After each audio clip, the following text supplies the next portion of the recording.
Alright, hello and welcome back to Yu-Gi-Oh! Legacy of the Duelist.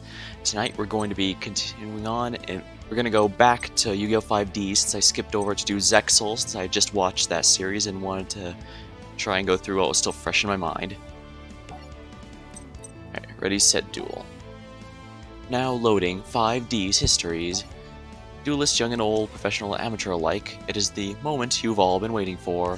Welcome to New Domino City, home of turbo dueling. Turbo Duel is a new form of dueling that takes place on motorcycles, called duel runners. However, our story does not begin in New Domino City. Instead, we join our hero Yusei Fudo in the poorest outskirts, known as the Satellite. Yusei was wronged by the undefeated turbo dueling champion Jack Atlas. The two were once friends, but Jack stole Yusei's two most prized possessions, the Stardust Dragon Car and his custom duel runner. Jack left the Satellite and became a turbo dueling champion for New Domino City. Yusei wanted to confront Jack, but unfortunately sector security kept getting in his way. Yusei's friend Rally found a Skylon 30 acceleration chip. Yusei needed this badly for the new duel runner he was building. Yusei, hey Yusei, check this out. It's a Skylon 30 acceleration chip. Are those incredibly expensive? Don't tell me you stole this. And steel nut, and it was lying on the ground bright daylight. Okay, thanks, is what I needed. I knew you'd like it. Will make your duel runner faster? Absolutely. Unfortunately, sector security tracked Rally, who had actually stolen it, and therefore they quickly closed down on Yusei and his friends. So it's up to Yusei to confront sector security and get his friends out of trouble. I knew I should have locked you up when you were a kid. Looks like I'll finally get my wish. Are you gonna make this easy and come on quietly? I will if you can beat me. Got yourself a deal. Cool. Well, that's interesting. I should have locked you up when you were a child and didn't actually commit any crimes. Alright. Synchro Monsters are monster cards with white frames. Like Fusion, they go in the extra deck. To summon Synchro, you need Tuner and one or more. Yeah, I think I mentioned it before, but Synchro summoning is basically Contact Fusion. You just have to have one marked as a special Tuner. Tuner, say Tuner, and anything else is a non-tuner. Synchro, you need at least one tuner and one or more non-tuners. The combined level has to be equal to the level of Synchro Monster. You can't go over. Take note that a monster must be face up as well to use a Synchro material, so that's also why Book of Moon is such an important tool. You can really shut down most extra deck summoning types with that. In the main phase, send the Synchro material to the graveyard. Just need a tuner.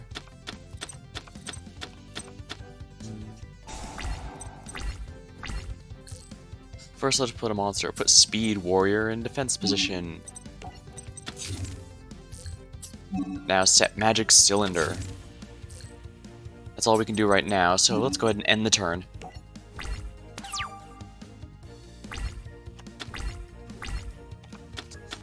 I find it amusing that they remembered to make Yusei not have his tattoo, for lack of a term, at the moment, but they didn't make Trudge. They didn't make a sprite of Trudge without his scar yet, because strictly speaking, he should not have that at this point in the timeline. Montage Dragon. Negate your opponent's attack and throw it back at him. 3,300 damage is gonna hurt.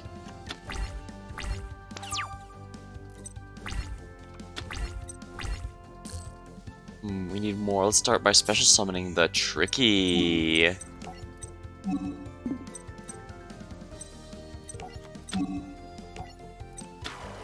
we are. Monsters need to be face up, so you need to flip summon Speed Warrior here. Now let's get a couple tuners. Summon Junk Synchron. And also it lets me special summon a level 2. That's going to be my tuner here.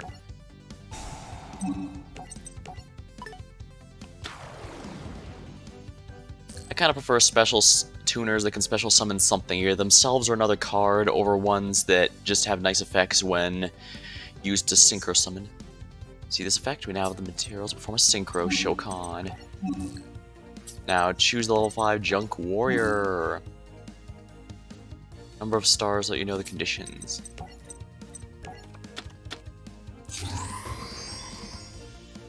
Does this guy have an animation?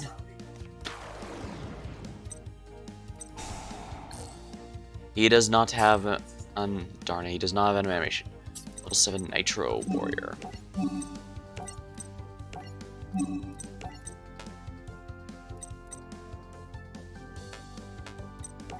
asking me to use Drunk Warrior?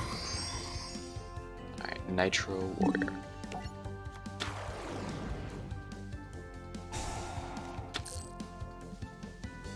Let's play a spell card to boost Nitro Warrior and bring Junk Warrior back to the field.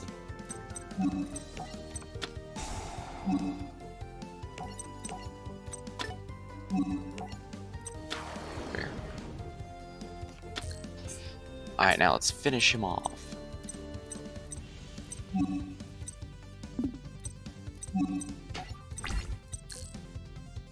Time to attack with our Synchro Summon Monsters. This is the only one that can beat him, so the 1000 from the spell card does that.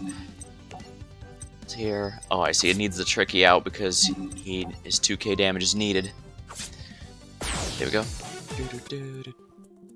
Ah, there goes my promotion. I'm going back to be a Duel Runner Meter Maid.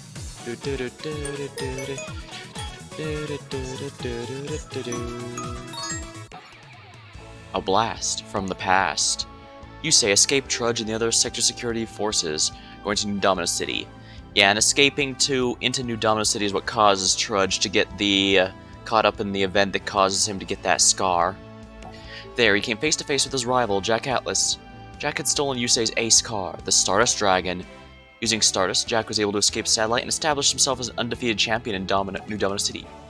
Welcome to the Kaiba Dome. This duel is impressive, isn't it? This Duel Dome is impressive, isn't it? Television just doesn't do it justice. Now imagine it filled with thousands of adoring fans chanting your name and cheering you on.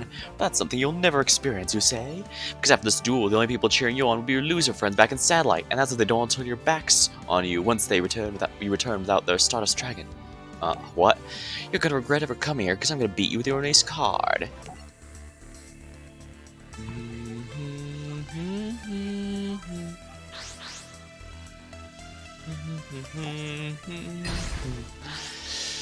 Alright, we'll go ahead and go second here. I believe if I remember the episode right, I think I know what they're going to want me to do here. I should be able to beat this one without needing to whip out any of my custom decks, though. Tuner's Scheme. Activate only when a Synchro Monster is special summoned. To your opponent's side of the field, take control. Move it from play when it's destroyed. Okay, yeah, this is what I was thinking would happen.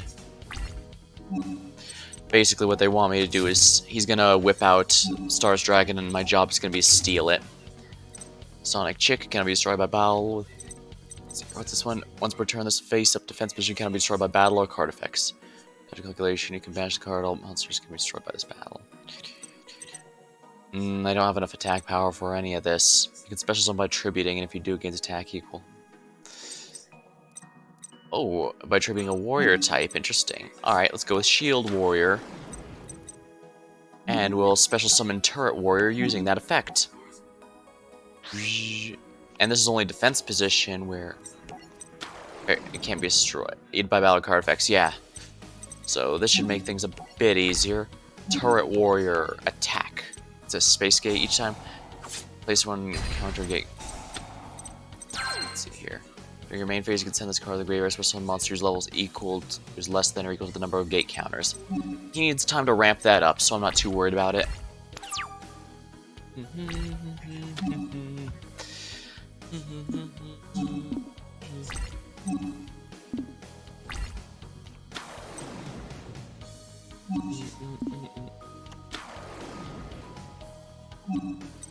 Alright, 5, 6, 7, 8. Alright, here he comes. He's gonna bring out Stardust Dragon, or yeah. Here we are.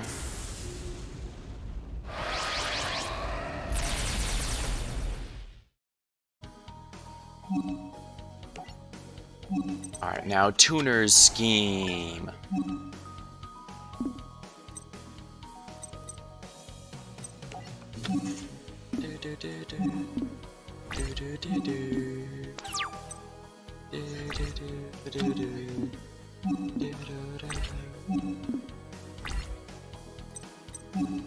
Alright, let's see here. Nitro Warrior.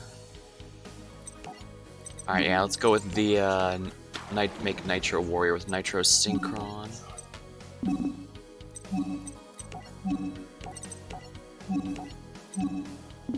There we are. Turrets Warrior and Nitro Warrior. I don't have any spell cards to activate, but no. Alright, let's go ahead and do this. Quill Bolt Hedgehog. Give and take I don't really want to use, so let's go ahead and start attacking.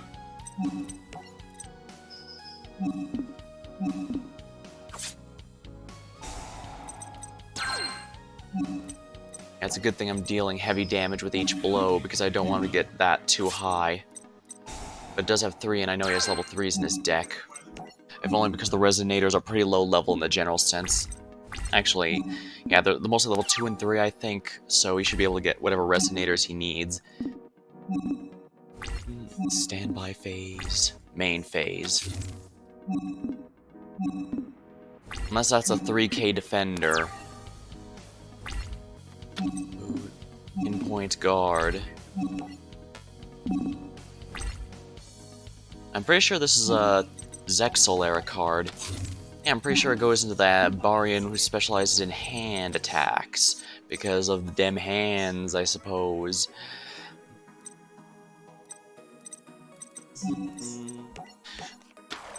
We're just gonna go ahead and put a Quillbolt in attack position because we're ballsy like that.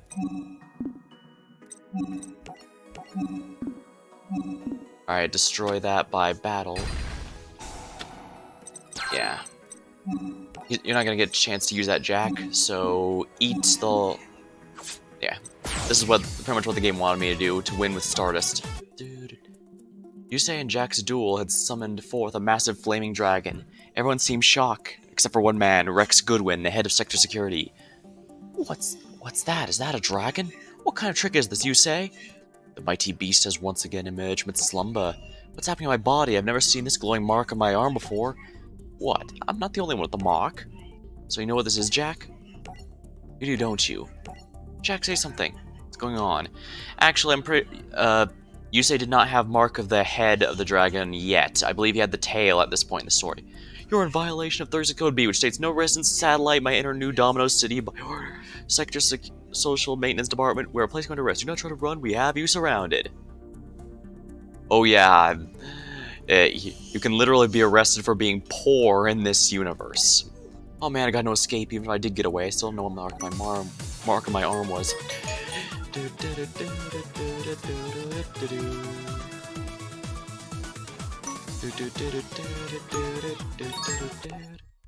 The facility.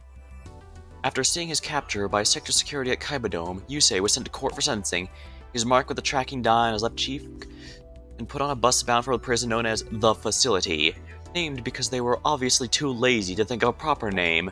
Yusei was placed into a cell with another inmate called Tenzin Yanagi, and the two immediately became friends. Ah, it's okay to be back. You're nicer than my last roommate. What's a guy like you doing here? Me? Because I collect cards. Everyone does that. Mine are illegal relics from ancient civilizations. Well, that sounds pretty cool. Wish I could see some. Ta-da! I've been stuck here so many times, I learned to sneak in my entire deck. It's a good thing I did. Why? We're not allowed to duel in the prison.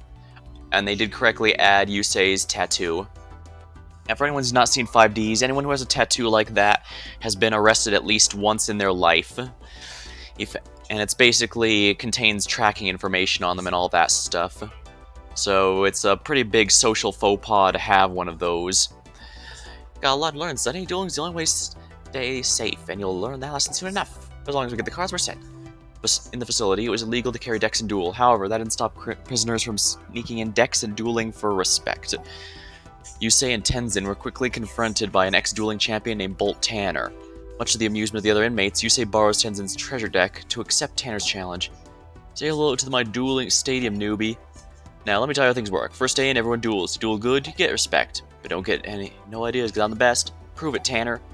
You, against your worthless treasure deck? Please, I want a challenge. Okay, so they skipped when he kicked the old man's rear end, because he had a lot of cards that were based on ancient relics, but caused damage to the user. It was basically a weird suicide deck of sorts. But Yusei figured out a way to use it. But those cards were never printed, so I'm not sure what Yusei's gonna actually have. And you'll get one. You said we duel respect. I think it's time you learn what it really means. I'm gonna take the story deck because I genuinely want to know exactly what deck they gave Yusei, since Tenzin's cards were never printed.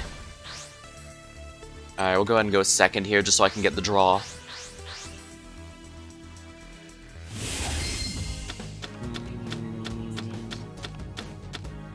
Oh, Chronomaly! As you saw in the Zexal playthrough, this is Trey's deck. This is a Zexal archetype. I guess they figure this is the closest thing they'd be able to get. Tribute one other, its attack from 0. Spell card previously, you can special summon this hand. Let's see here, treated as 2 tributes for a summon of a machine type monster. Well, I think I know what we need to do here, huh? Chronomalies, Mayan Machine. Emez the Infinity here seems to be the win condition of this particular deck, so let's summon him as soon as we possibly can.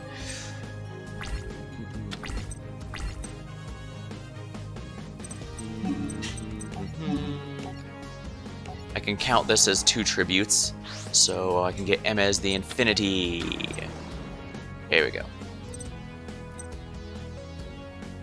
And now we can start safely attacking into things. 800, there we are.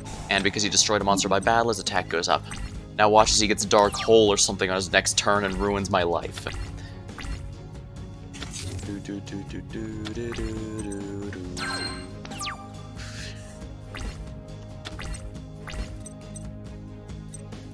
You can tribute one other Chronomaly. Your Colossal Head. I'm guessing that's loosely based off the Easter Island heads or something. Doesn't look that way, but I can't think of too many Colossal Head stuff other than that. You can banish this card from your graveyard, target 1 in the field, change it down position. This isn't particularly amazing, but I guess it's better than nothing.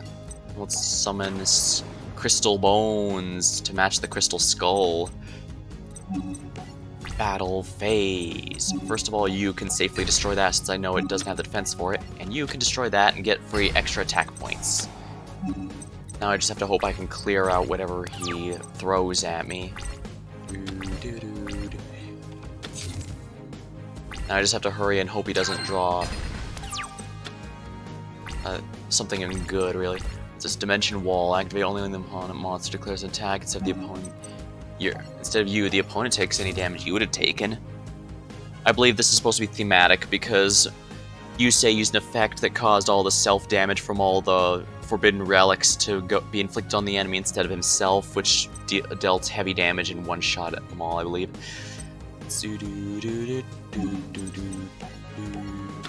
Sadly, I can't exceed some in this deck, so no point in getting multiple level 3 or 4s out of here. Might as well attack with this guy first, just to see. Yep. And that means I can get some good damage in here. There we are. If I can't get cocky here, he'll just whip out a Dark Hole or Torrential Tribute or something and completely ruin my day. Well, sure, you want to attack one of my monsters, go ahead. There we are. Dimension Wall. I still lose the monster, but he takes the damage. Alright. Equipped monster cannot attack. I don't really need that, so let's just finish this off as soon as we possibly can. I used to be a pro, but I never dueled anyone like you. You're good, you got a name, newbie. It's you, say. Yeah, my time in the spotlight's long gone, but I want to do anything I can to get you in the world of pros. What do you say? You interested? Barry.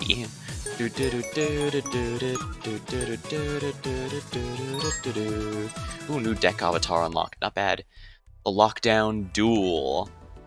Soon after this duel with Bolt Tanner, Yusei had an unfortunate run-in with the chief of the facility, Mr. Armstrong. I found smuggled magazines in Tanner's cell. You know that's against the rules, but he couldn't have gotten them alone. His accomplice is 1 hour step forward. After that, everyone here's got to pay the price. Don't like it? Then best figure out who helped him out. If I were you, I'd start questioning his friends. There's no need for everyone to suffer. Tanner's friend just needs to fess up. If he doesn't, I got no problem putting all of you in permanent lockdown. Oh, get real. You got something you want to say, newbie? There were no magazines, and we both know that.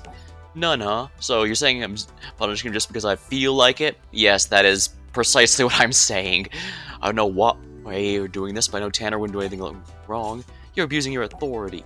I can't stand here and let you accuse me of being unfair in front of everyone.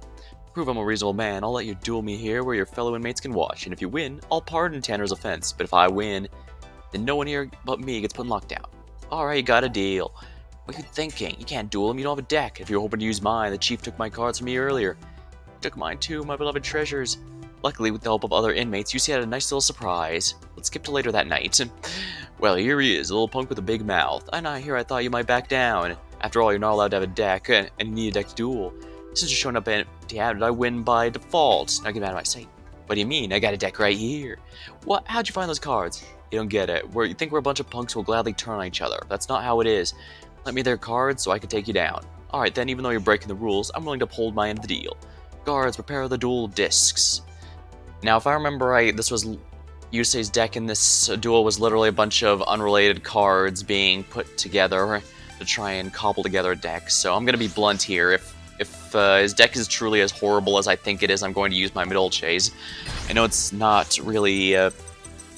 it's not really fair play, but I don't want to spend an hour or whatever on dueling Armstrong here, especially since this isn't even the fun part of 5Ds. Now let's see here, Shadow Spell, this is actually pretty good here. Guess I might as well place everything. This card remains on the field, while this card, no monsters can attack. Why not? Nutrient Z, when you're about to take 2,000 or more, gain 4,000, why not? Blasting the Ruins, if there are 30 more cards in the graveyard. Oh, interesting. I have literally no monsters, so guess I'm gonna have to deal with this, aren't I? Standby Phase, Poison Chain, Paralyzing Chain, what's this? Let's see here.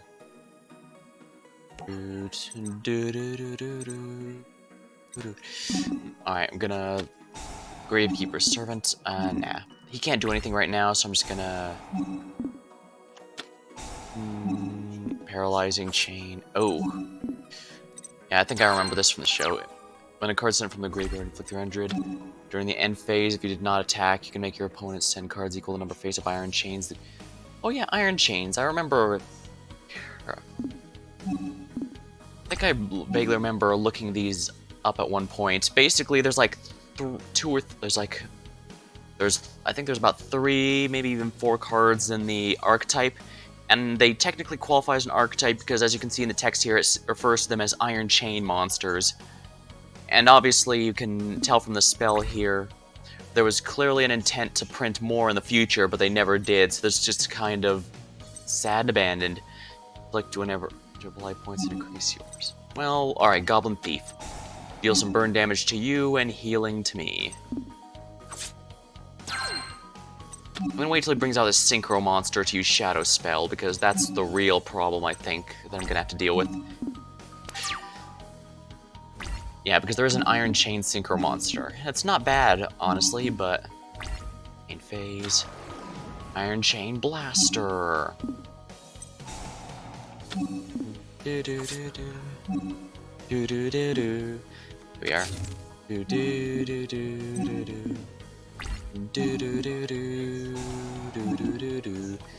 Alright. It's gonna be a little burn damage, but nothing I can't handle.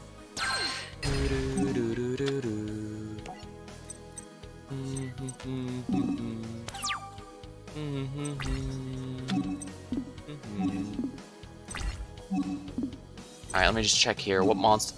It says there's a monster in here. Which one is it? Tri-horned dragon. That is actually not a bad idea. So let's activate the effect. Summon Tri-horned dragons. That's a level 8 with almost 3k attack.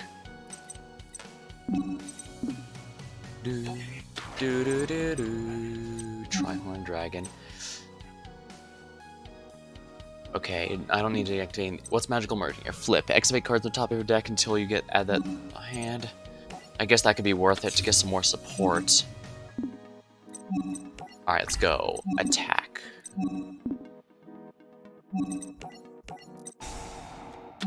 Oh dear. Here we go. Oh dear. This isn't gonna end well, is it?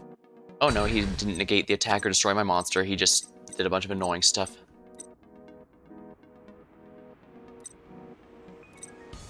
I'm gonna send one card at the top. She cannot declare an attack. Alright, so yeah, I need to do that every time I attack. Unhappy Maiden. Battle phase of the turn ends immediately. That can be useful. I should go to main phase 2 and place down Blasting the Ruins, because that's actually some really, really high burn damage if I can get it to go off. And He's kind of built to deck me out, so... Main phase 1. Main phase, I guess he doesn't have anything. So here, Scroll the Bandit. In phase 1, select one face-up monster each time. Selects your opponent's life points. Your opponent discards one random card.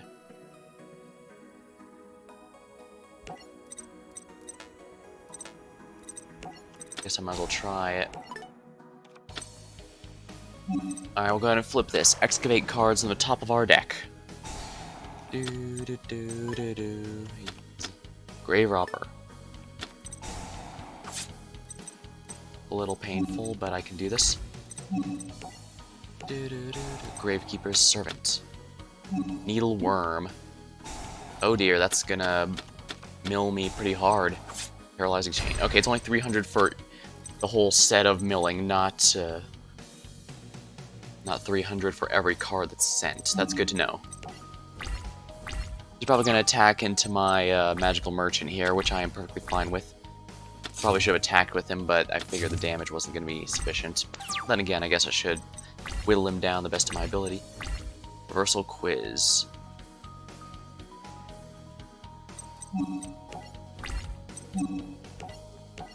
Alright, Gravekeeper Servant requires me to send a card there. There we are. Fiendish Chain. Hilarious. That negates the effect, but I already used its effect, so it doesn't really matter.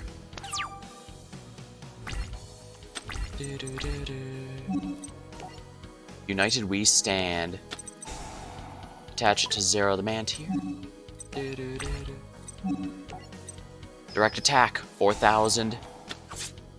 Oh yeah, 4,450. That's a really good damage.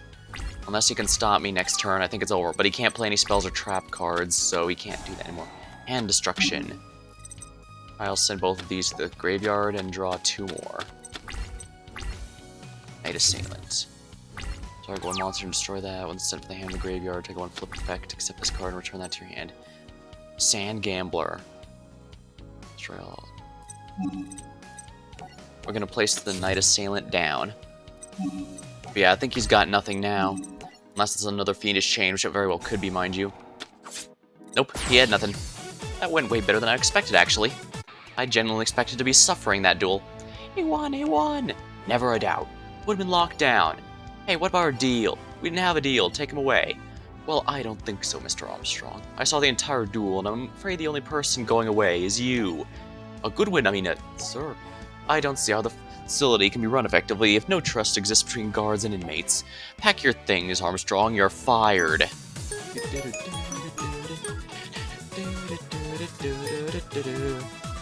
But yeah, Iron Chain Repairman. If I remember right, he's level 4, but their Synchro Monster is a weird level that can't be summoned with the Iron Chain monsters. You have to use level manipulation or other non-archetypal stuff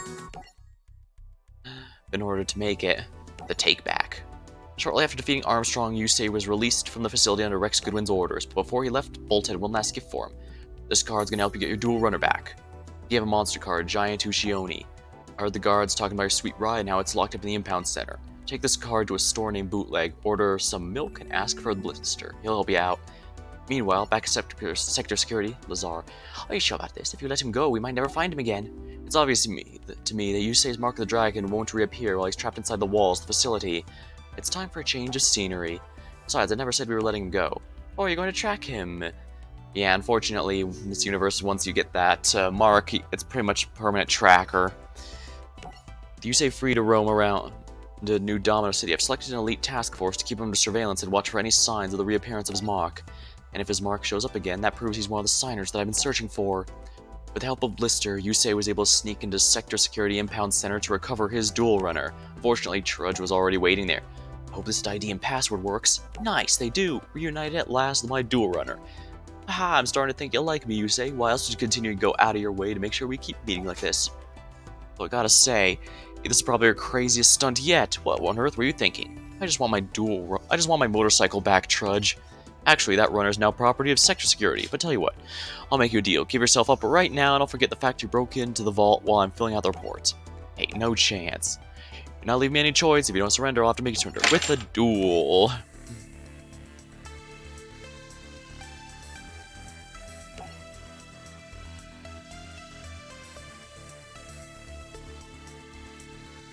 Sorry, I must have dropped something in there. Alright. Let's go and go second, because I don't know what kind of deck Yusei has, and I'd like to see get the extra draw out of it. Let's see here. Scrap Iron Scarecrow. Yeah, if you liked how Yuma's deck pretty much always had that one card that halves his attack damage and protects his monster from battle destruction, that's basically what Scrap Iron Scarecrow does.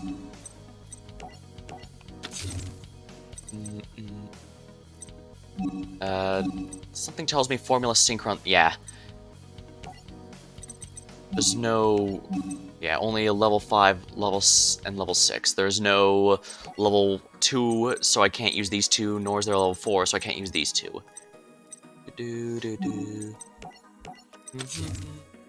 Stygian Street Patrol.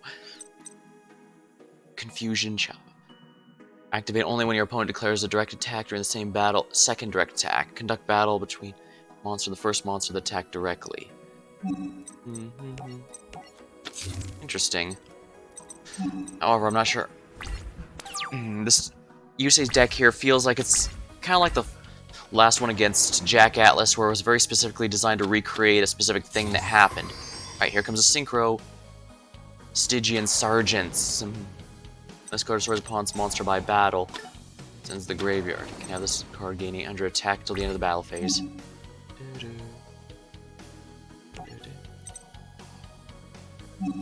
Alright, we'll use Scrap Iron Scarecrow to stop it, and because it's Scrap Iron Scarecrow, it lets me set it again.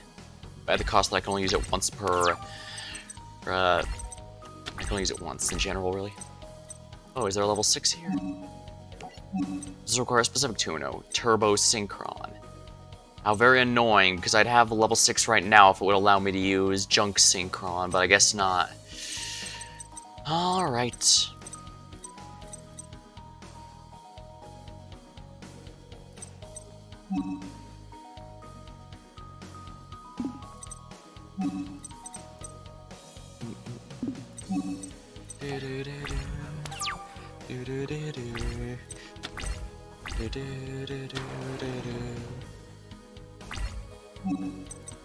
Alright, we'll activate Scrap Iron Scarecrow, and the others can't do anything. And because this is the 5Ds, he cannot use these two level 4s for an Xyz summon, even though he's in the perfect position for it. Lucky me.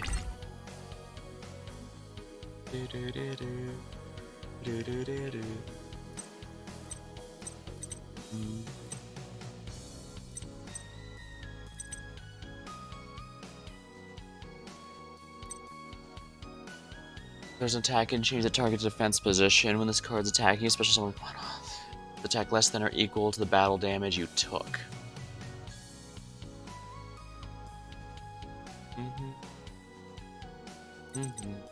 Unfortunately, I actually can't do anything right now. Anything I summon will just get destroyed, and that's not good for me. Dark Tinkerer. Activate an effect. And now he can't do anything. Somehow the 1600 defender is saving my butt. Defense draw. Make battle damage 0, and if you do, draw a card. Guess that's fine.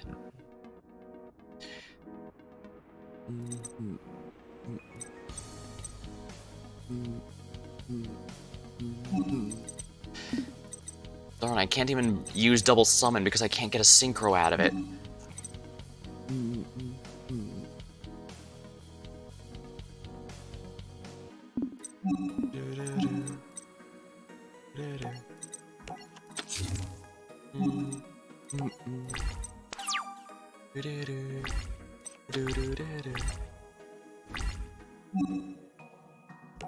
Alright, go ahead and activate Scrap Iron Scarecrow.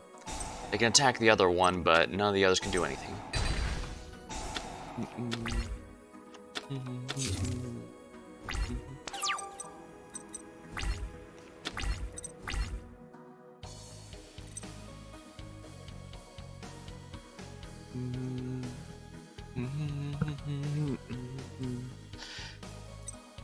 Okay, perfect. I can use double summon now.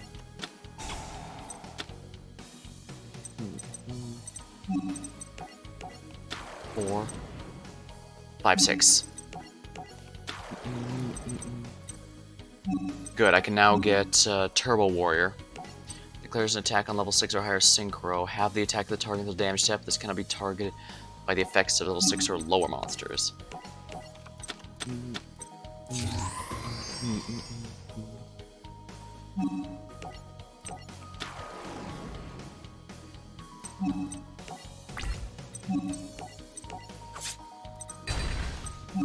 Actually, I probably should have equipped Fighting Spirit too. Whoops. Actually, let's do that right now, just to be safe.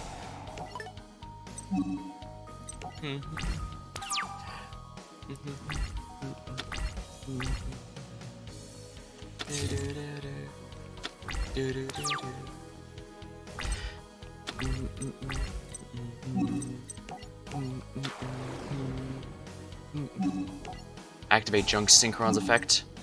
We're gonna bring back Speed Warrior. And we're gonna go ahead and summon Junk Warrior. A shame he doesn't have an animation, but I guess even Duel Links didn't have one for him at first, only Stardust Dragon did. They did add one later, though, and it's pretty neat, too.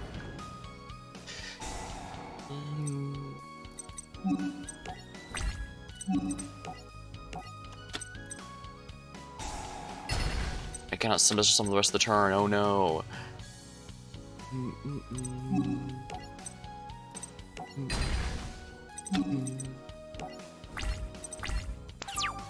Okay, that only protects from battle destruction, not if he gets a dark hole or something. Oh, very annoying. But yeah, he's turtling up really hard.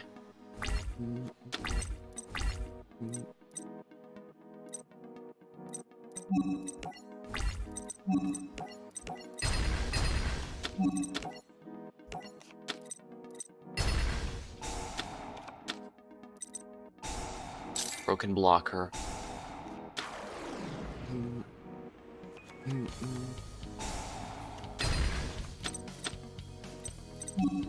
Oh dear. That's a little painful. Hello, Nathan Wee. Welcome to the stream. Or is it Nathan WE? Either way, welcome. We're just doing the 5Ds storyline.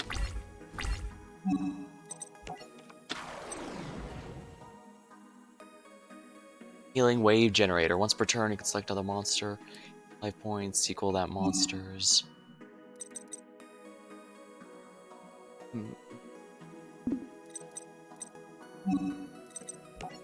Might as well summon this to use its effect.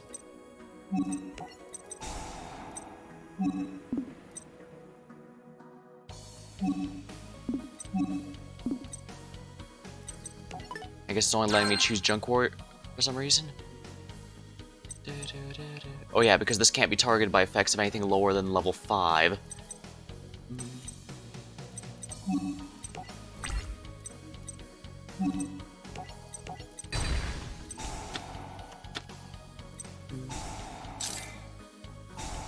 Some of 2 monsters with the same name. Oh dear.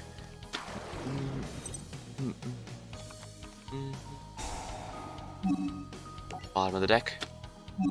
Oh well, I'll just destroy these guys, I guess. Top of the deck. Sure, trying to attack into my healing wave generator here. I'm sure it's very low. 800 attack is very enticing. I could just stop it with Scrap Iron Scarecrow. Pursuit Chaser, when a defense position monster destroyed by battle. Scrap Iron Scarecrow.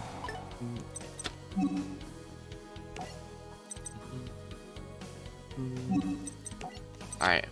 My battle damage is 0 and I draw a card from the destruction.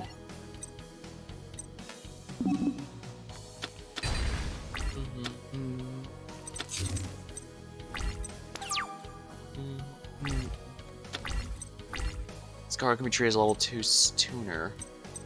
Alright, that's a warrior actually, so...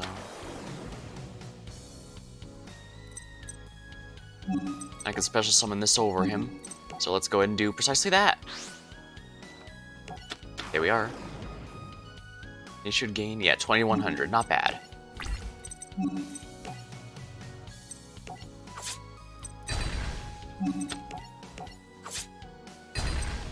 Its effect turns my card upside down, but that's fine. I just need to destroy this here. Top of deck. We're gonna go into main phase 2. I should be able to flip this. Okay, no, that's not till next turn. Junk Warrior's defense stat isn't especially amazing. He should break through it easily, but yeah, it's too big of a risk at this point.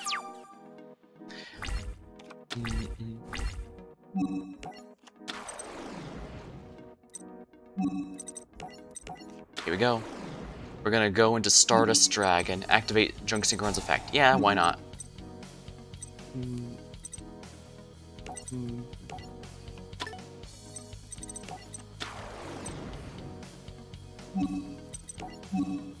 Oh, I can only go into Junk Warrior again. You know what, let's do that then.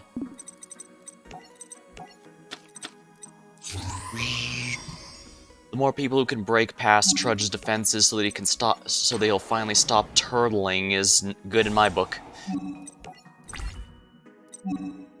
Attack at the weakest first. Fortunately, he's gonna, yeah, get another one. But this is he only has one. That's the last one in his deck because he already used one to Synchro Summon earlier. Yep, can't summon another. Now I can destroy whatever this is. Gate blocker. Now direct damage with the Turbo Warrior. Oh, Pinpoint Guard. Holy crap, he is really turtling like no tomorrow. Yes, continue to attack, please, and... Oh, right, it can't be destroyed by battle this turn. Well, it doesn't matter. I'm just mostly annoyed that he's turtling so hard, but then again, I guess that's all he can do. He didn't get out Goryo Guardian, his actual ace card, in time.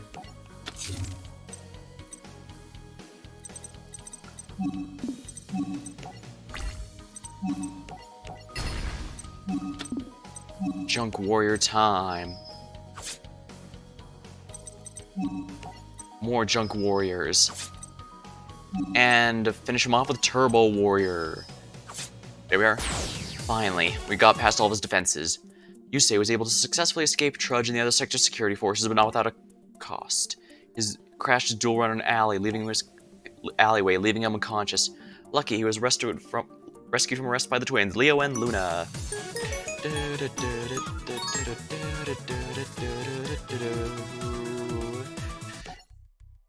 Welcome to the Fortune Cup.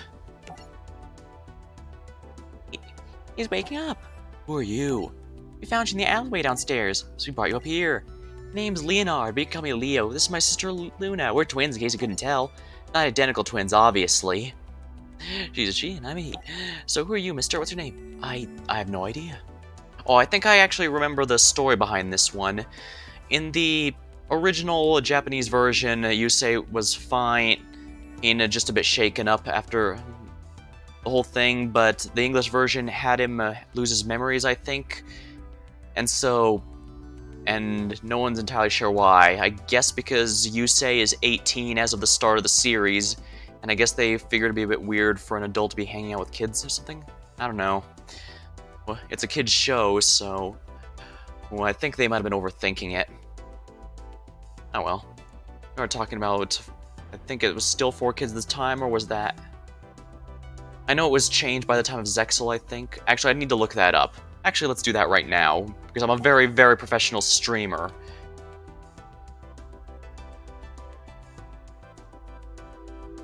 Let's see here.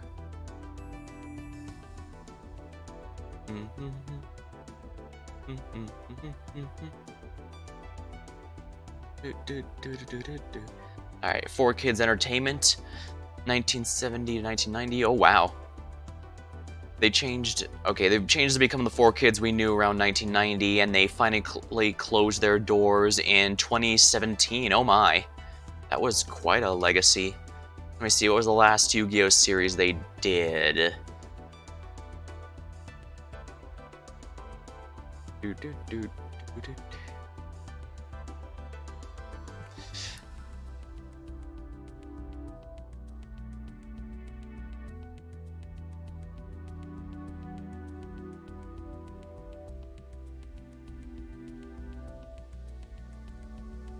Alright, here we are. Alright, yeah.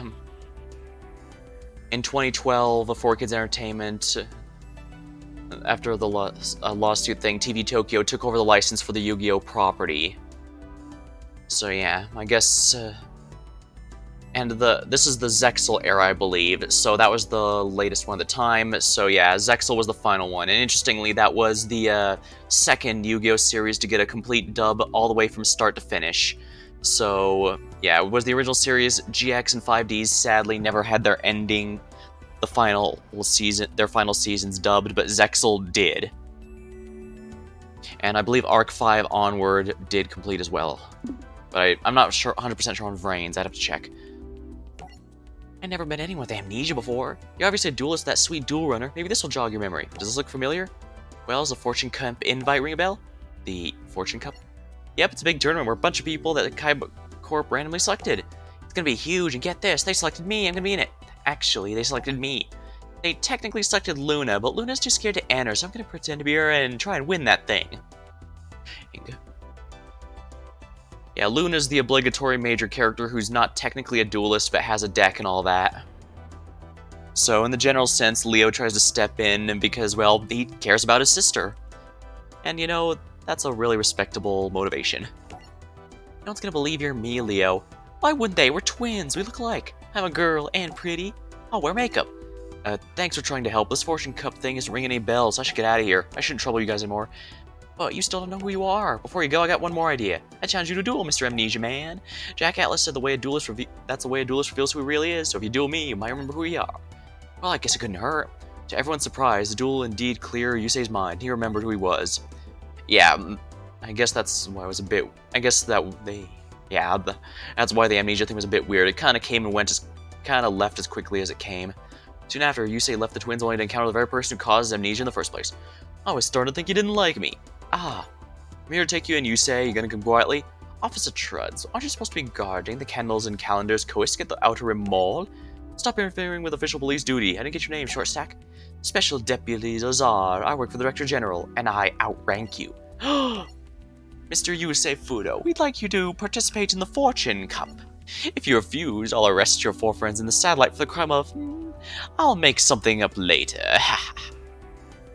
Yeah, as if you needed any further proof that there's a lot of corruption going on in this world. The next day, Yusei received another visit from his rival, Jack Atlas. What brings you here? I heard you'll be in the Fortune Cup. I got a deal for you and your Stardust Dragon. If you win, you keep it. If I win, I get it. Then you and me are straight. Straight? What about my friends? What are you talking about? Your purple-haired Lazar stopped by. If I don't duel, they pay. Well then, you'll definitely need your Stardust Dragon, now don't you? So we're clear, I don't know anything about this threat, got it? I duel for me. Goodwin's got his own agenda. Jack Atlas quickly rose the rank of one of my favorite rivals. I mean, this early on, he's still kind of a jerk, but you can kind of understand where he's coming from. I mean, he was born in the satellite, the poor area, and he has ended up betraying everyone to basically get money and fame, and which he did get, by the way. Yeah. But he still has his pride, and that's pretty much why he keeps wanting to duel Yusei, to prove that he deserved all that stuff anyways, that he was right to do that. Trying to convince himself that he wasn't making the wrong decision by betraying all of his friends like that. He actually has a pretty good arc, I think, or at least in my opinion. I'll see you at the Fortune Cup. Meanwhile, Rex, Goodwin, Lazar meet to discuss another Fortune Cup participant. I made sure the Black Rose got an invitation. She'll be dueling here along with Yusei. Then all's going according to plan. Soon the Crimson Dragon will rise. At the Fortune Cup, all participants finally came together for the ultimate dueling competition. Since Luna was too afraid to compete, Leo gladly took her place. How do I look? This is embarrassing. Come on, Luna, chill out. I bet it's like looking in the mirror. A broken mirror. Meanwhile, Rex, Goodwin, and Lazar met once again to discuss the tournament. Everything is in order. Our detector will pick up even the tiniest D energy signals emitted by the signers. We'll know for sure who the signers are. Excellent. Now the first duel, the Fortune Cup begins. It's Gregor versus Luna. I mean Leo, disguised as Luna. It's an honor to meet you today, Gregor. Played it there, pal. Miss Luna, you seem to have quite a strong grip around a lady. After school does call me a tomboy. Ha ha. Alright. Okay, so I am playing as Gregor. Gregor. And of course the portrait goes back to Leo because they didn't want to sprite an avatar portrait for that, I guess.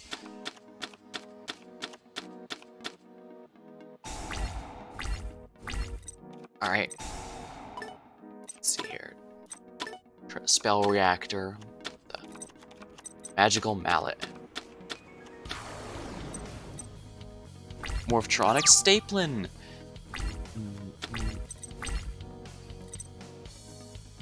Hearts of clear water. This monster equipped with charisma destroyed by result of battle. With return, when your opponent activates, you can destroy that trap card and inflict damage. Spell reactor, you can destroy the spell card. These are extremely specific silver bullets. If they destroyed their respective card type and then special summon themselves, I'd say these are actually pretty good, but the fact I have to summon them and then sit on them is kind of annoying, especially since neither have the power to take out Morphtronic Staple in there. Threatening Roar. Your opponent cannot declare an attack this turn.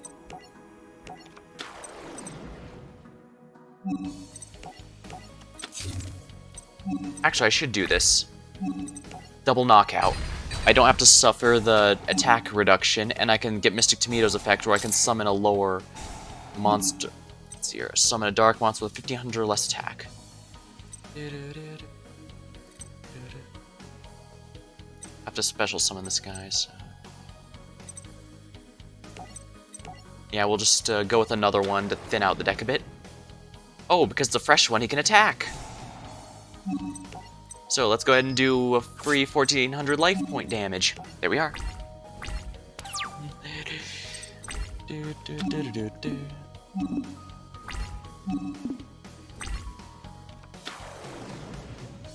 Morphtronic Cell Phone. I like those old flip phones. I had one that lasted a pretty good amount of time, actually, though naturally I have a smartphone now. That's just how it goes. None of these are tuners, so I don't need to worry.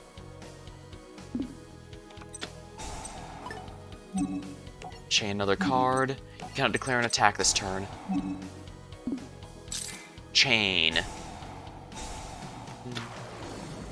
You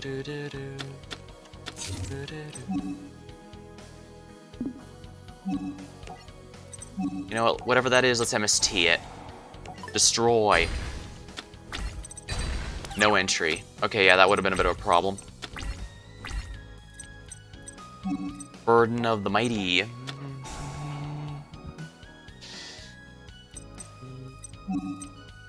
Actually, I should probably summon something.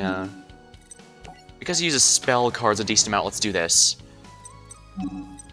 And battle phase it. And we're gonna double knock out this. Activate Mystic Tomato in order to get back. Yeah, let's just do the last Mystic Tomato so I don't draw into it.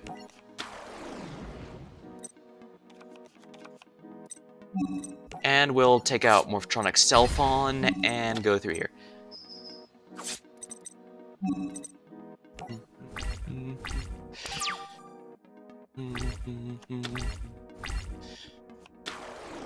Morphtronic Cell Phone.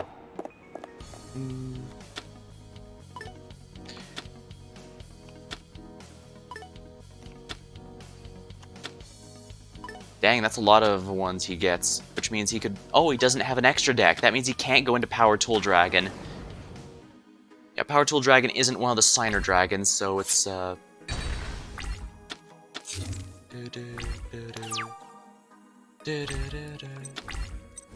Nobleman of Crossout.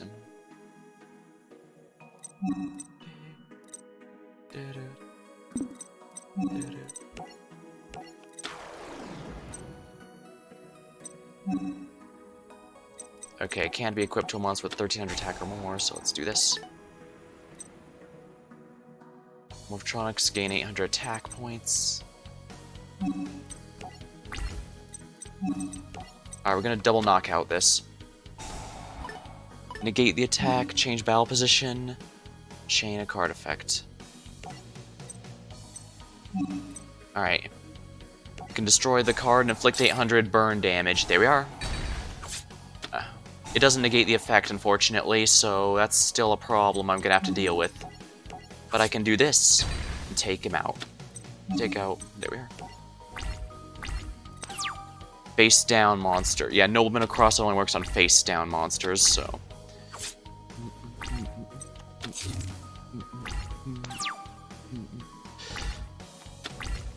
Mirror Force. This'll be good.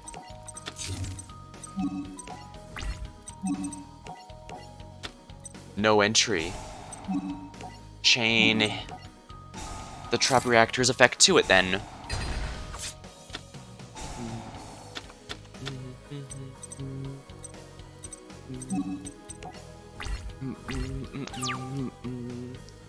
Yeah, this is a pretty easy one, but I guess in the actual show, the duel was really easy for Gregor as well. Alright, declared battle. And now we activate Mirror Force. Destroy all face-up attack position cards. Leo has no more cards in his hand.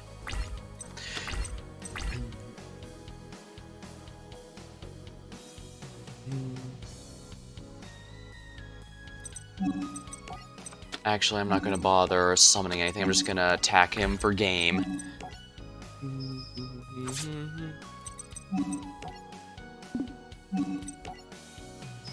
I believe the reactors here all connect with each other in a XYZ Dragon Cannon sort of way, but I didn't draw the cards for that this time.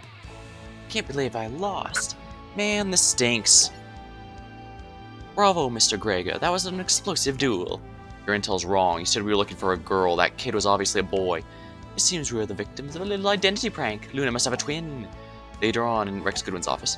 The detector didn't pick up any energy readings the kid was dueling, but I did end up getting a signal from the girl in the stands. Keep an eye on her.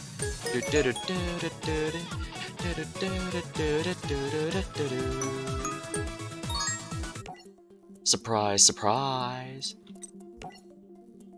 Now we come to Yusei's first duel of the Fortune Cup. His first opponent was to be a man named Shira. However, at the last minute, a different opponent entered the arena. Surprise, surprise! Didn't expect to see me out here, did ya? You gained a duel hunter pace? Hey, don't ask me. Didn't want to duel Shira. That guy's a real bore. Let's do this. Wow, they really didn't do anything. XYZ Slide Dolphin. Especially someone's covering. Excuse. Yeah, of all the newfangled summoning conditions, I think Synchro Summoning's probably my favorite, just because it feels so similar to Contact Fusion, and I liked Contact Fusion, though more of the Gladiator Beast type than the Neos Fusion type, because the Neos Fusions were really high maintenance. I think they overestimated how good that would be. Ooh, Shuten Doji. Let's see here. Zombie. Ooh, Zombie. You can activate 1, banish 2 from your graveyard and draw a card, target 1 of your banish, banish zombies, place at the top of your deck. Ooh, not bad, actually. This guy would be great in a Shiranui deck, or even Mayakashi. Speaking of which, I might try to seek a Shiranui deck at some point, but apparently those are from an Arc 5 pack. I don't remember if that's actually from the Arc 5 era, or they just dumped it in there, but that's just how it goes sometimes, I guess. Oh, yeah, it was released around the time of Dark Side Dimensions, I think, and that was around Arc 5. Well, either way. Shield Warrior. And now I sacrifice it with the power of Turbo Warrior to special summon Turbo Warrior with the additional attack points.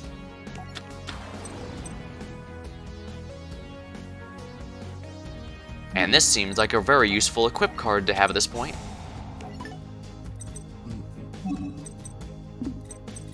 Tuning, add 1 Synchron.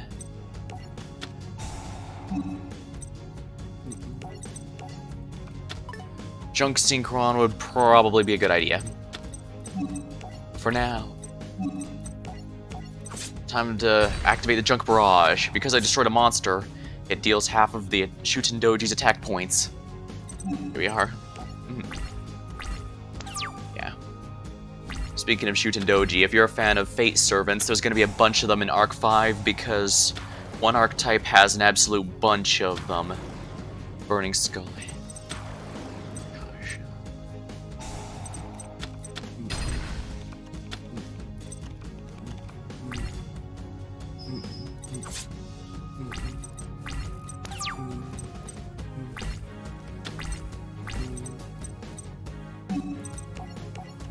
Or level 8.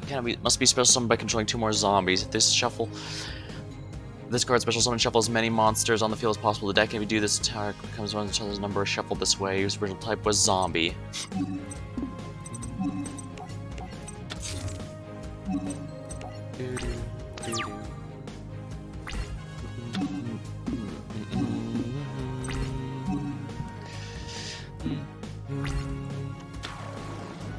More Shutendoji, I see.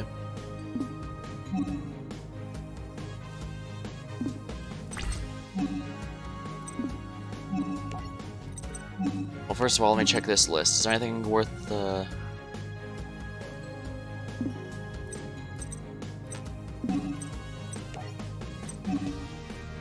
what the?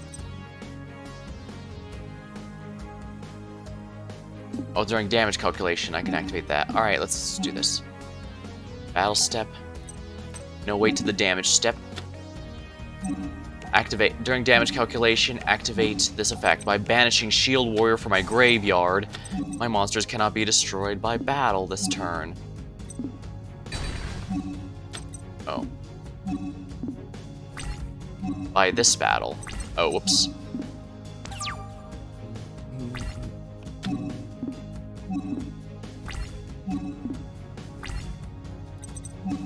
I have Junk Warrior, right? Yeah.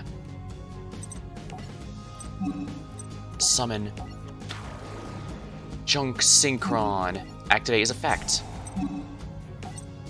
Bring back Quillbolt Hedgehog.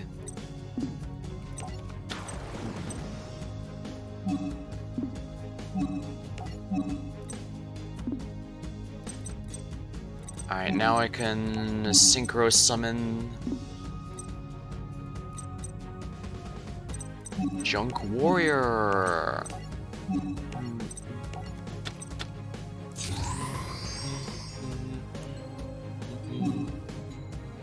Excellent.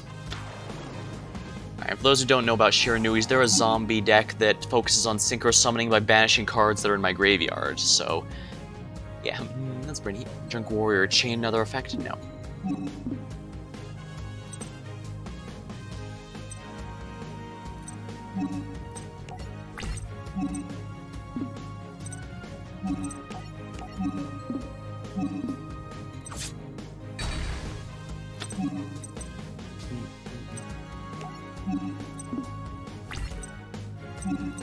I might as well place this down in case he gets MST or something. But yeah, I'm gonna make sure I get Junk Warrior back.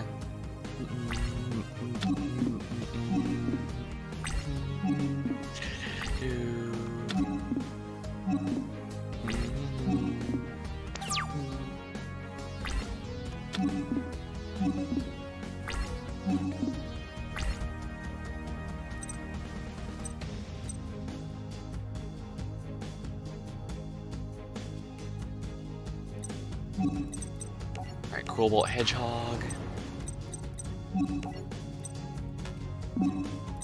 Yeah, you know what? Let's normal summon here. We're gonna bring out Junk Synchron for no other reason than he has enough attack points to beat over that.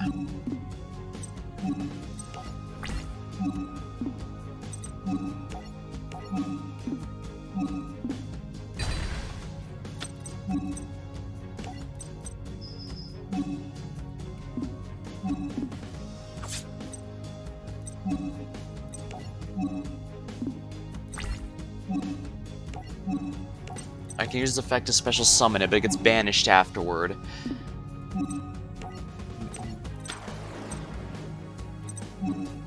Alright, now I can Synchro Summon Junk Warrior.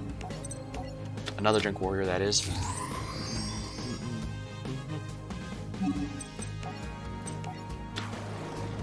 And it gets the attack of all level 2 monsters on the field, so that means Turbo Quillbolt Hedgehog, so you can now see why I summoned him.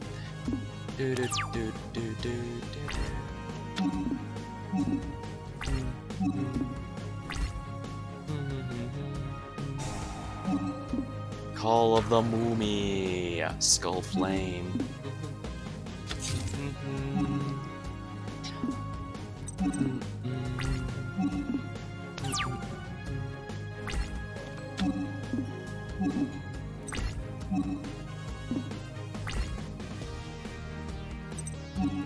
Activate Snatch Steal.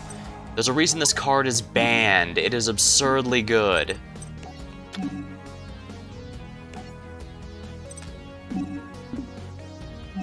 Change to attack position.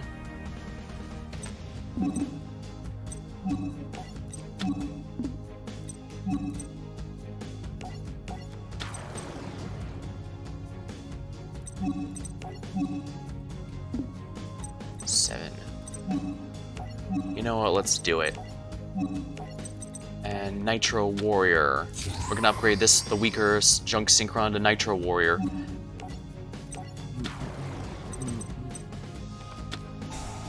And I get to draw a card thanks to Nitro Synchron.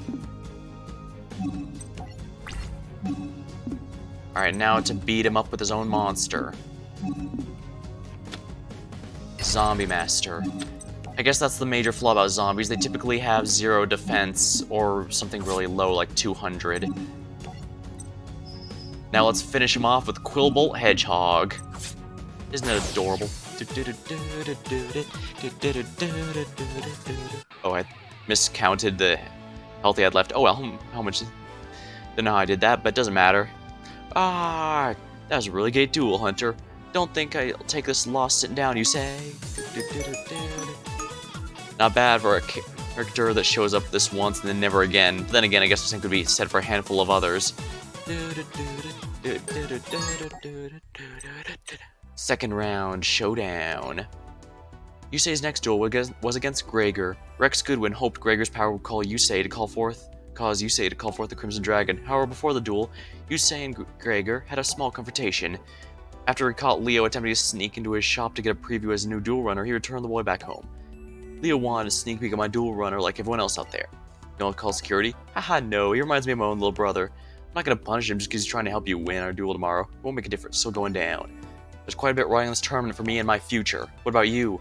Why are you dueling here? For my friends, I don't have a choice. Let me guess, Goodwin made you an offer you couldn't refuse, huh? How'd you know? Did he come to you too? He offered me the chance to rebuild my family's village. I need his power to rebuild my village. It was consumed by fire and destruction like in a natural disaster unlike anything you've ever seen before. Director Goodwin promised to help me, but not until I promised to help him in his quest. Gregor, don't you see he's using you? It's the only way to rebuild my village. I'll let him use me all he wants. Sorry, but I have to win, no matter what. So they meet in the arena. Call the thing a duel runner? Did it come with training wheels? Just because yours is bigger doesn't mean you're better, Gregor. Yeah, right. Come talk to me after the duel's done. Good luck, because you're gonna need it.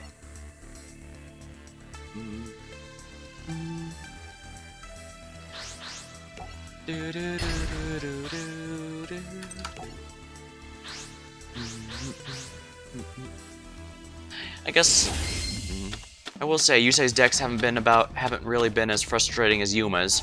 Either I really had bad luck with Yuma, or maybe I just don't synergize with the onomatopoeia deck he runs, and I just happen to synergize a bit better with the Synchrons, well, junk and Synchron stuff that Yusei specializes in.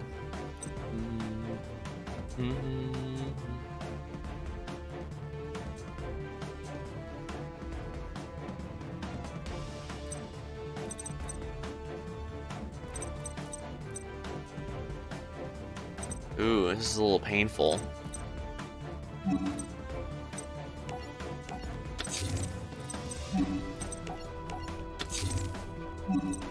This might hurt a little. Mystical Space Typhoon, oh dear.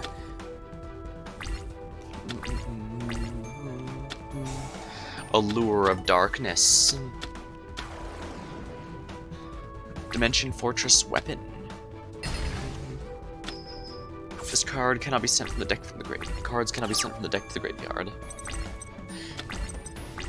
Wild Tornado.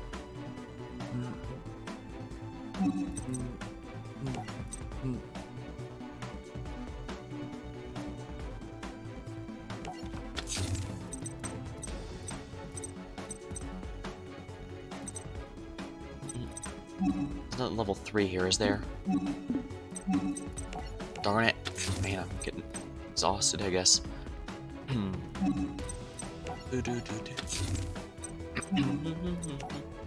Man, I'm getting horrible draws, and of course it's just after I say, you know, Yusei's decks aren't that bad. Well, I guess to be fair, I've only really used Yusei's decks a few times since the ones in the facility are not nearly as... Here it comes. Dark Strike Fighter.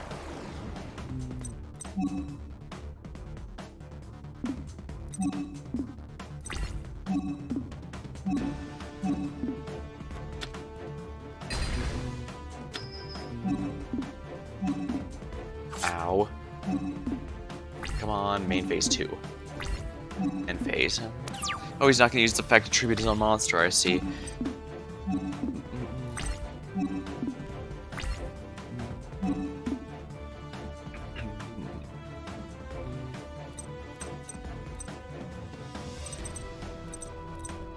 Add a Synchron... Wait, I can't play this?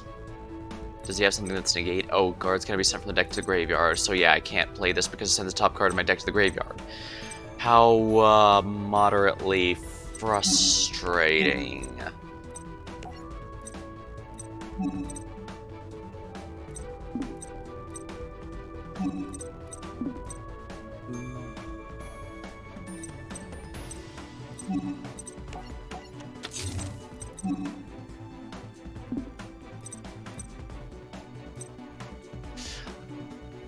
The problem with Turret Warrior is it just doesn't have enough attack power, unfortunately.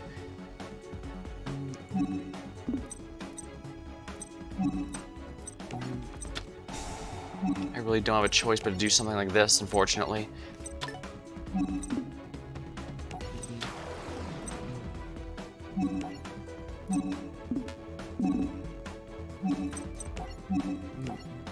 Tribute Summon.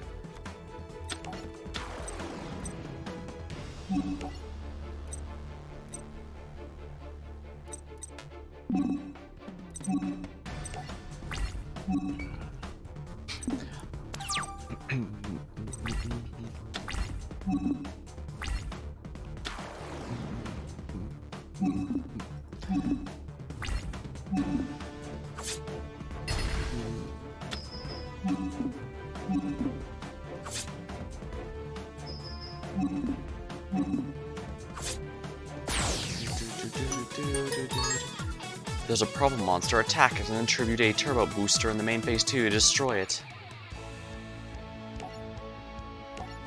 Well, unfortunately, I never drew any of those things, so I couldn't do it. Celestial Swordiados.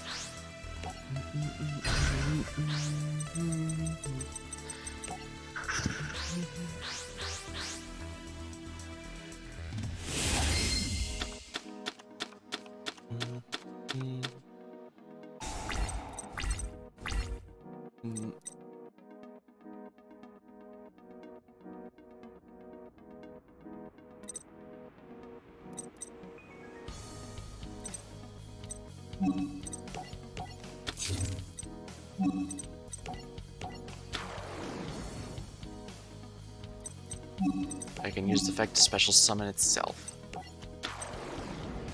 Why in attack mode? You got me. I could choose defense mode. I don't know why I didn't. But then again, I guess with only 100 attack points, it genuinely does not matter.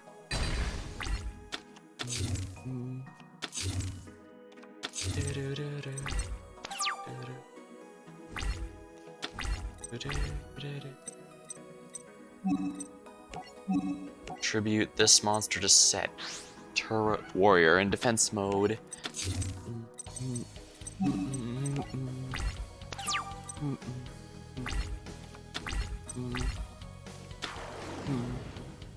Oh crap, he's gonna synchro. Yeah, he's gonna synchro. Now he won't take reflect damage.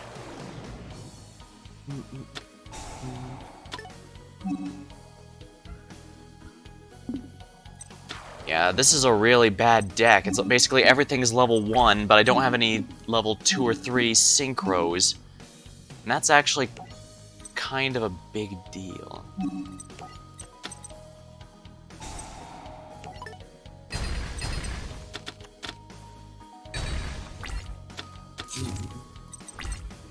That's kind of a big deal because I do know there is a level 2 Synchron. But it's not in here at all. Armory Arm. Oh, there's a level 4 at least. Once per turn, target one monster, equip this card, the target will unequip it while equipped. By this effect, the target gains 1,000 attack, if the target destroys a monster by battle sends...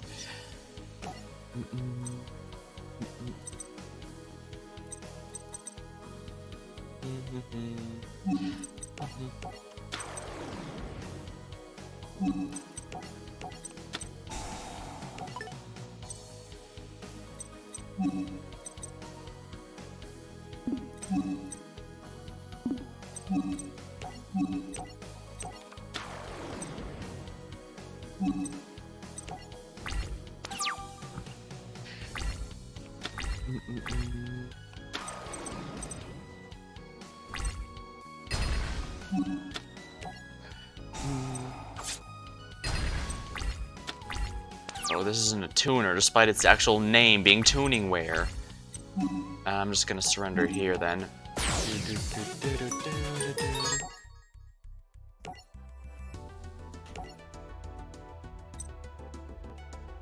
This deck has a lot of problems, so...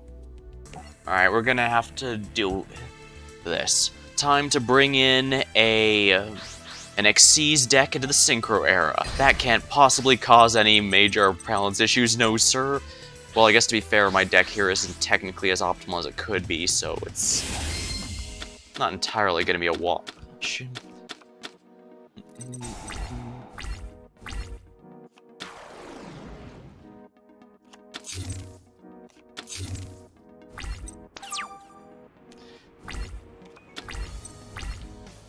First of all, we're going to use terraforming here to get another Mudolce Chateau into my hand.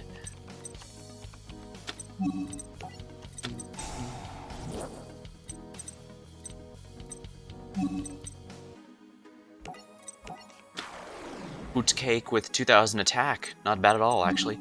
Mudolce Knights. I can negate monster effects with this card. I just have to be careful because it doesn't actually destroy the card.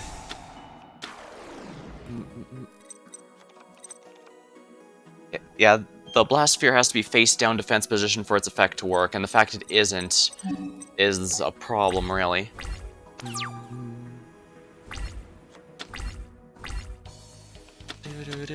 Swords Revealing Light.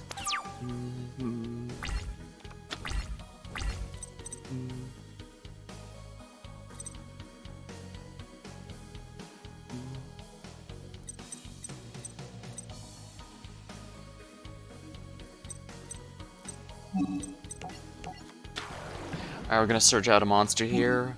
Mudolce Mageline.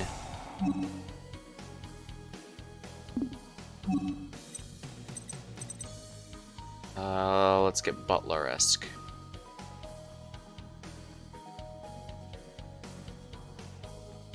Here he is, he's at the very bottom of the deck. I have to shuffle, but that should be fine. Oh yeah, I could summon the Link monster, but I'm not really in need of that right now.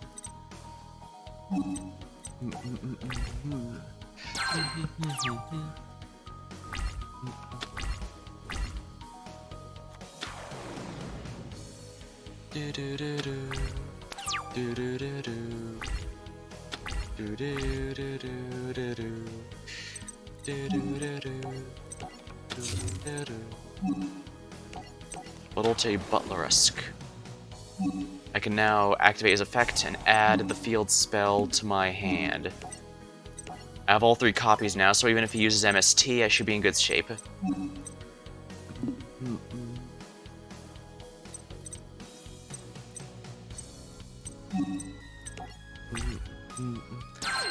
I don't want to go into the Link monster just yet, but I feel I'm close to that.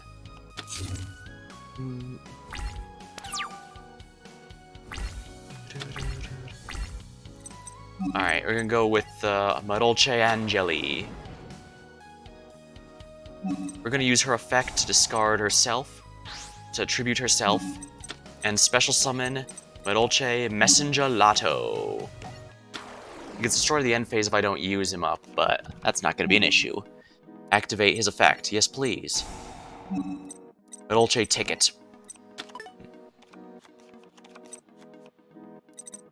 Activate the effect of Mudolce Ticket. Now when a card is destroyed, middle chase usually return themselves to the deck if they're destroyed by battle card effect. And so, let's see here. Alright, first things first. Middle chase fresh to start.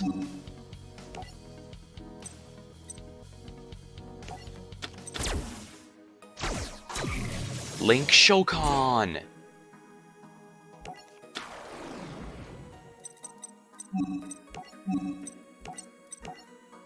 Queen Tiara Masu.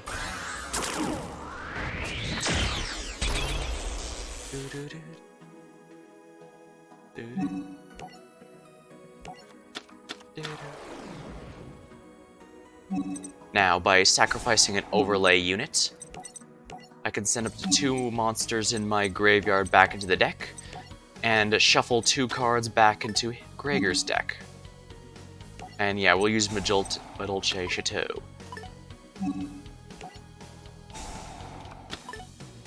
And let's see.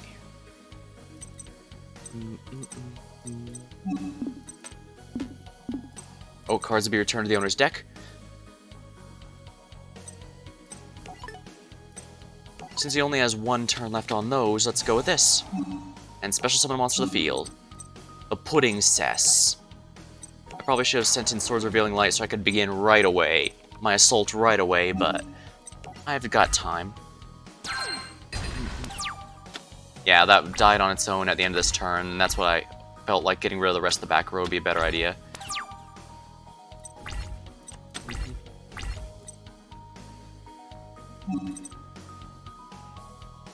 Activate effect. Use the other overlay unit. 2 more monsters back into the... yeah. Back to the deck.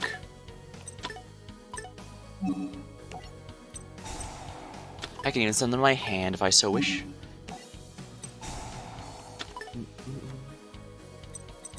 Return these to the deck.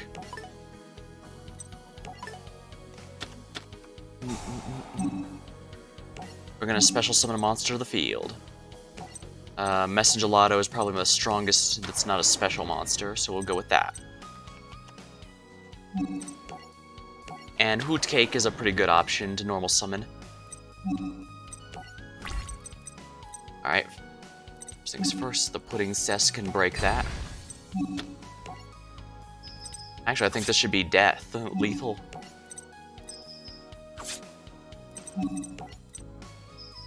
This deck may or may not be a bit too powerful for this era, but who can say?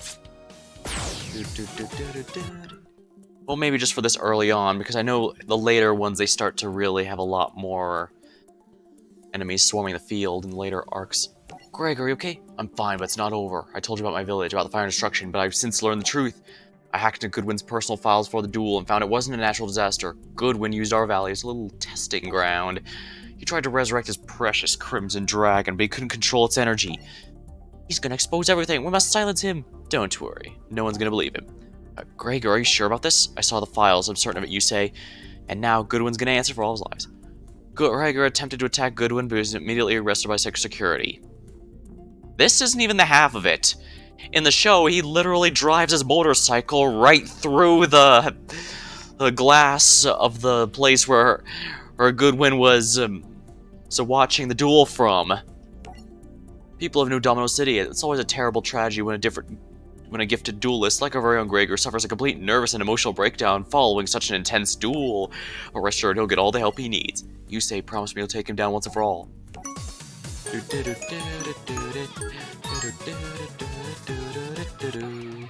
A duel of dragons. Akiza, known as the infamous Black Rose Witch, was next to battle Yusei. Before it was underway, she met with her mentor, Sayer. Akiza, Goodwin and his people are part of the Order of Iliaster, a group seeking to resurrect a force known as the Crimson Dragon. If allowed to return, the dragon will bring the world to its knees. That's where we come in. If we, the Arcadia movement, will stop Goodwin and lead the world down the right path. Yeah, let me just say, if this guy doesn't piss you off immediately with his overly smug face, well, let's just say, yeah, I guess after they figured that Sartorius was so popular as a villain as a cult leader, they decided to do another one for 5Ds. Sounds like a good time. Speaking of time, it's almost time for a duel with Yusei. The final round of the Fortune Cup was about to begin.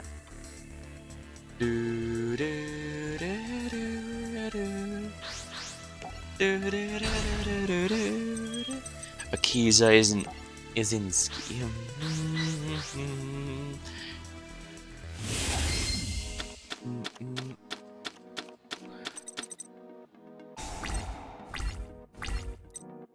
Reinforcements of the army.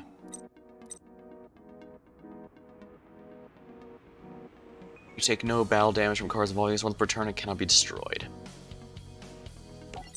This is actually perfect for me. Alright, we're gonna go ahead and summon this guy.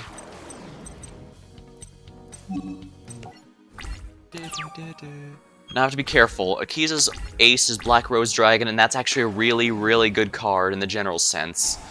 Lone Fire Blossom. I'm pretty sure that's a newer card. Gigaplant. That I know for a fact is a newer card. You can tell because it's a Gemini.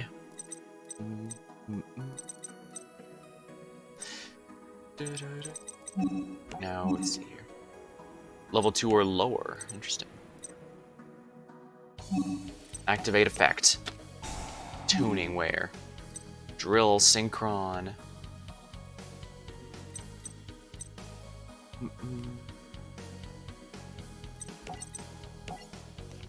Let's get ourselves a new junk synchron shot.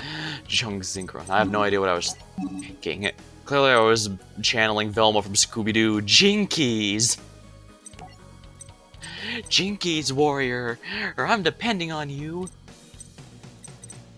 Actually, the Scooby-Doo comic did kind of have a semi-Yu-Gi-Oh! Parody at one point. So I know there's some images are going around the internet about all the time.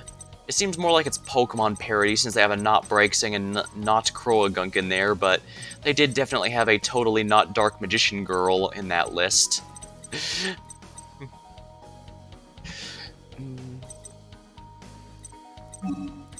Alright. Activate effect. Ooh, can I activate it? Yes, I can. Another one.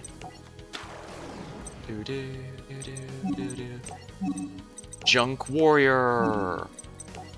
And since that one has effects negated, we'll go ahead and use that one and keep the other one up since I can't take battle damage from the other one. There we are.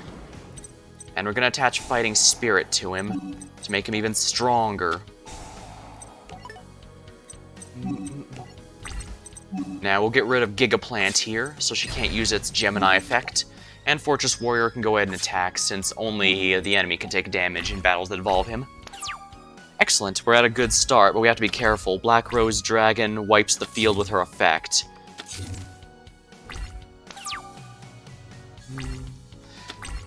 Spirit Force. Gotta love the dueling Vegeta they have here. Dueling your opponent's turn during damage accumulation. I have no idea what they do for the generic duelists in these. I mean, this character is obviously... He's wearing the school uniform for the Duel Monsters era, Duel Monsters era with Yugi and Joey and the others, but he's clearly not a character who was in the show at all. And that's obviously Vegeta hair, so... Not sure what they're trying to go with here. Actually, I've never played Duel Masters. I've played a handful of other card games over the years, including some of the Dragon Ball card games, but I should really expand my repertoire a little. After your opponent's turn, a damage calculation, make the battle damage you take from the battle 0. Warrior...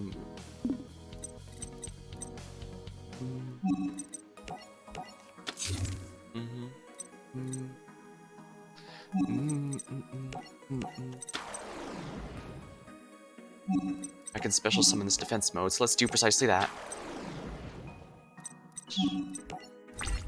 I'd rather not risk hitting a 2k wall. Oh, Copy Plant. I could have hit into anything. I could have used anything to break that, but it's probably better safe than sorry, if we're honest.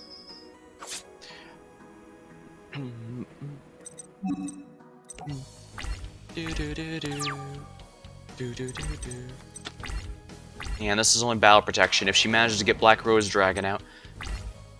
Ivy. Wow, she put Ivy in attack mode for Oh wait, she could have a plant wall, which is basically... Gotta be careful.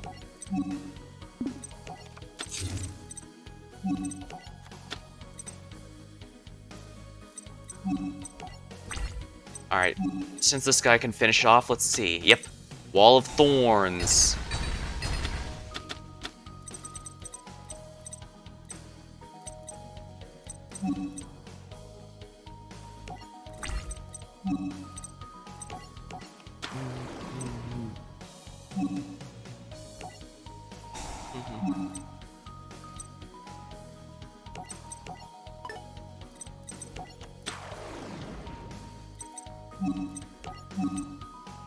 Ooh, I can actually make Stardust. So we're gonna do precisely that. Here we are, Stardust Dragon.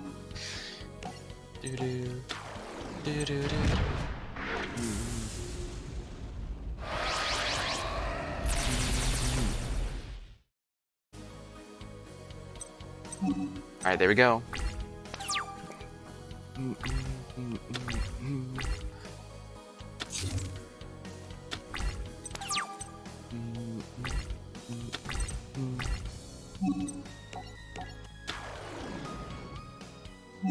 Alright, we're also gonna bring out a Junk Warrior here.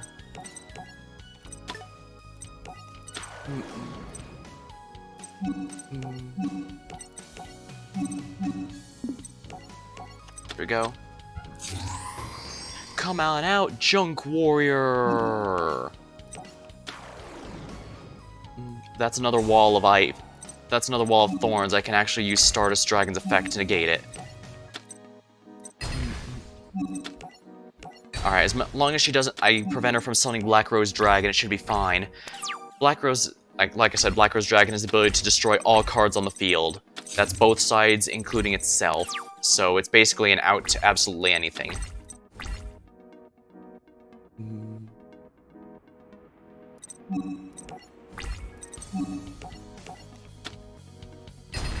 Phyrexian Seed. Alright, let's go. Yeah, this, I'm gonna be honest with you, Yusei, this deck feels way, way better than your last one. I probably didn't need to use my deck in the last one, but, drawing all those level 1s, this would have just been annoying to have to deal with.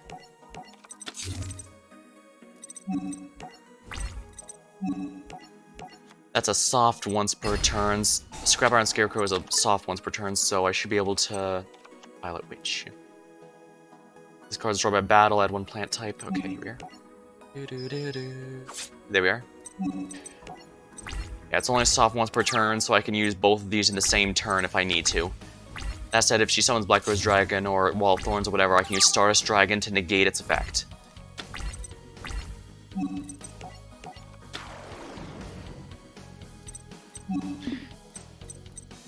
If a warrior-type monster control attacks defense inflict piercing damage, which means Junk Warrior's probably gonna win the duel. Yep, pierce damage. Your opponent's life points reduced to 0. Ah! Akiza! I think you've done enough damage for one day, Mr. Fudo. Akiza's coming home with me.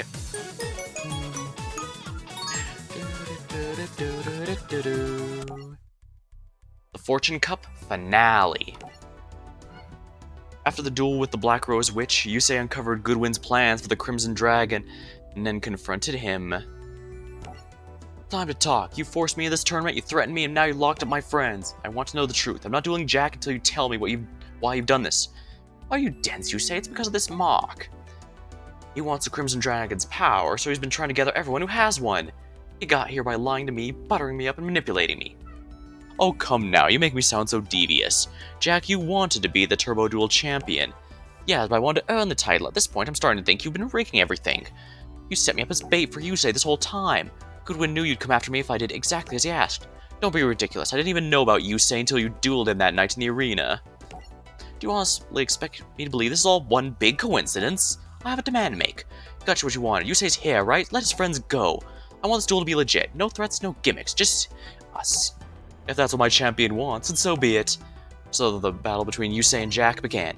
That's it, I'm finally going to show you that you don't have what it takes to be the best, Yusei. Are you sure we should be doing this? There's still a lot we don't know about the Crimson Dragon.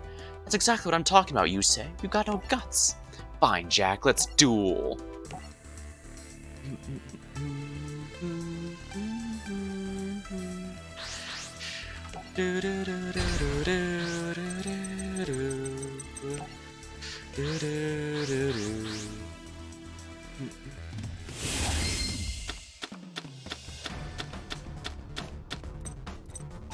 Hyper Synchron.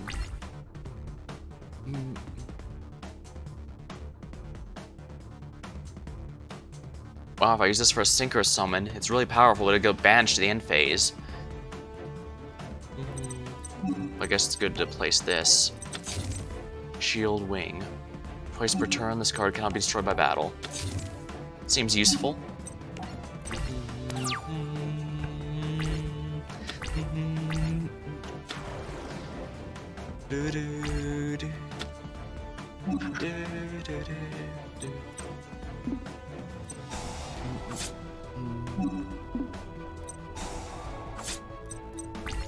Once per battle, this card's attack, it can make a second attack in a row. Oh my. And deals pierce damage. How wonderful for him.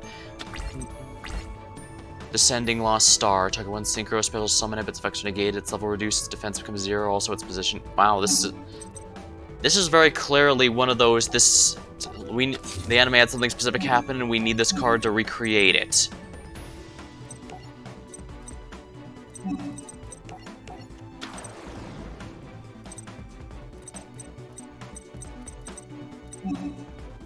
Yeah, we have no choice. We have to go into the Junk Warrior already.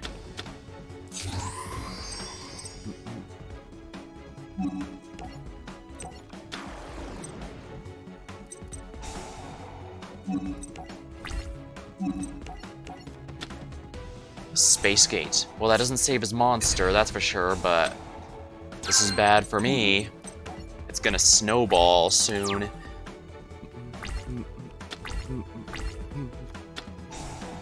D, Synchro. Oh yeah, that's like D-Fusion. If you use on the enemy one, you basically get a free monster removal. Alright, Spirit Force. Add the designated card to my hand. This card's sent. Synchro Summon a Dark. You can destroy one spell or trap card on the field.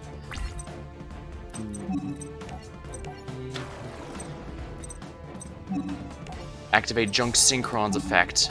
Get back Shield Wing. And we're gonna go into Junk Synchron again.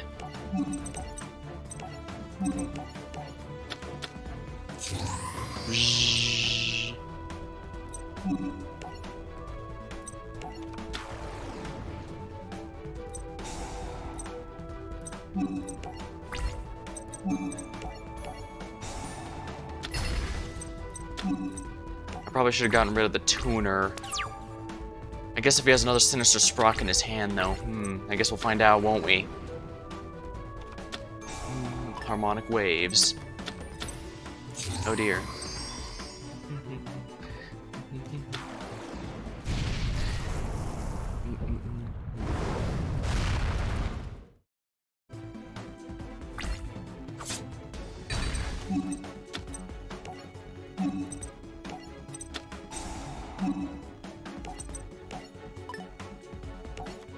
Alright, there we are.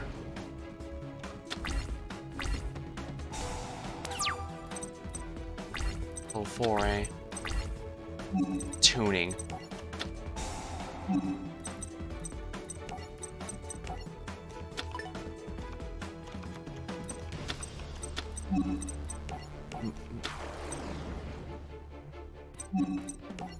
Alright, we need to get up Stardust.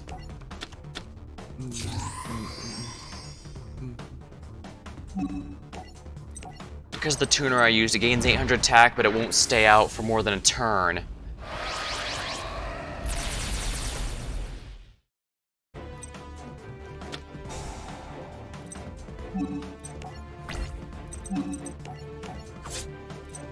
There we are. Unfortunately, I'm going to lose it now. But I got rid of his ace, which is the only thing he has in his extra deck, I'm pretty confident.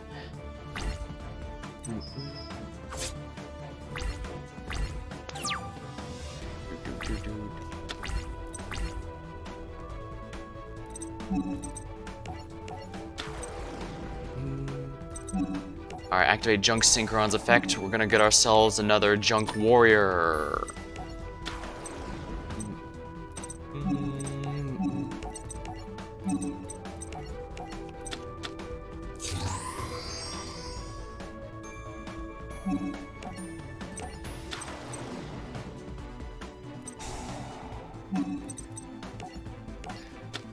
Synchro Blast Wave. I can destroy one card with an effect, which is nice.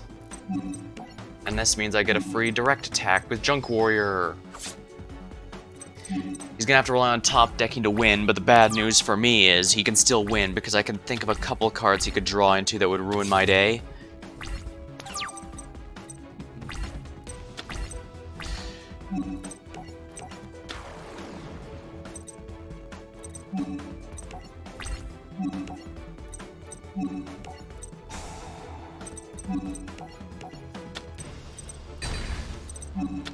Alright, 1800 attack. Nice. Good damage, good damage.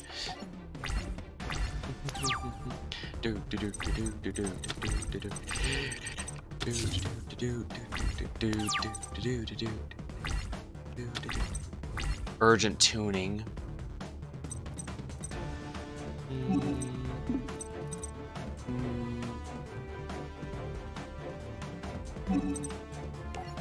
In case that's a mirror force, let's do this.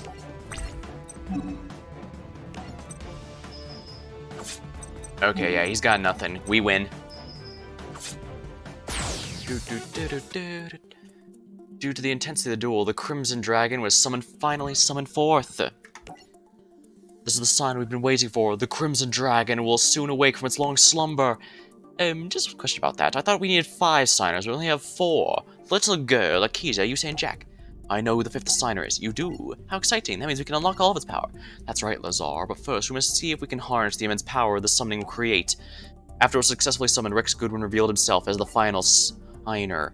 He revealed a vision to the other 4 of a future they need to prevent. The vision was of New Domino City's destruction. It could only be prevented by those who inherited the Crimson Dragon's power. During the vision, Yusei was able to defeat Jack and claim victory. Jack, you okay? You beat me. I don't know how you do it, but you're the champ now. If that vision's true, none of this matters because it looks like we all might lose. We're in danger. Both New Domino City and Satellite might be destroyed. We have to unite and stop it from happening. Immediately after their epic duel, Yusei was proclaimed as champion. I definitely want to do the Dark Signer arc here because this is one of my favorites. Super Sensory Shakedown. Soon after the Fortune Cup ended, Yusei found himself in another duel against a man claiming to be a Dark Signer. After Yusei defeated his foe, he attempted to question him, but the individual had no memory of what just transpired. The man seemed to be under some sort of mind control. However, this was the moment that Yusei met the journalist Carly Carmine. Hi, I'm Carly Carmine. I was hoping you'd tell me what it's like to be the first amateur to take on Domino City's new champ. And what happened with a freaky dude in the hood. Hey, do you hear sirens? Who called security? We better get out of here before they start asking questions. But my interview! We'll finish it later. Later on, Yusei met up with Rex Goodwin to find answers about the Dark Signers. Yusei, this time has come for me to tell you the truth. Why don't we start with this mark? That is the mark of the Crimson Dragon. It belongs to those who protect our world from the darkness.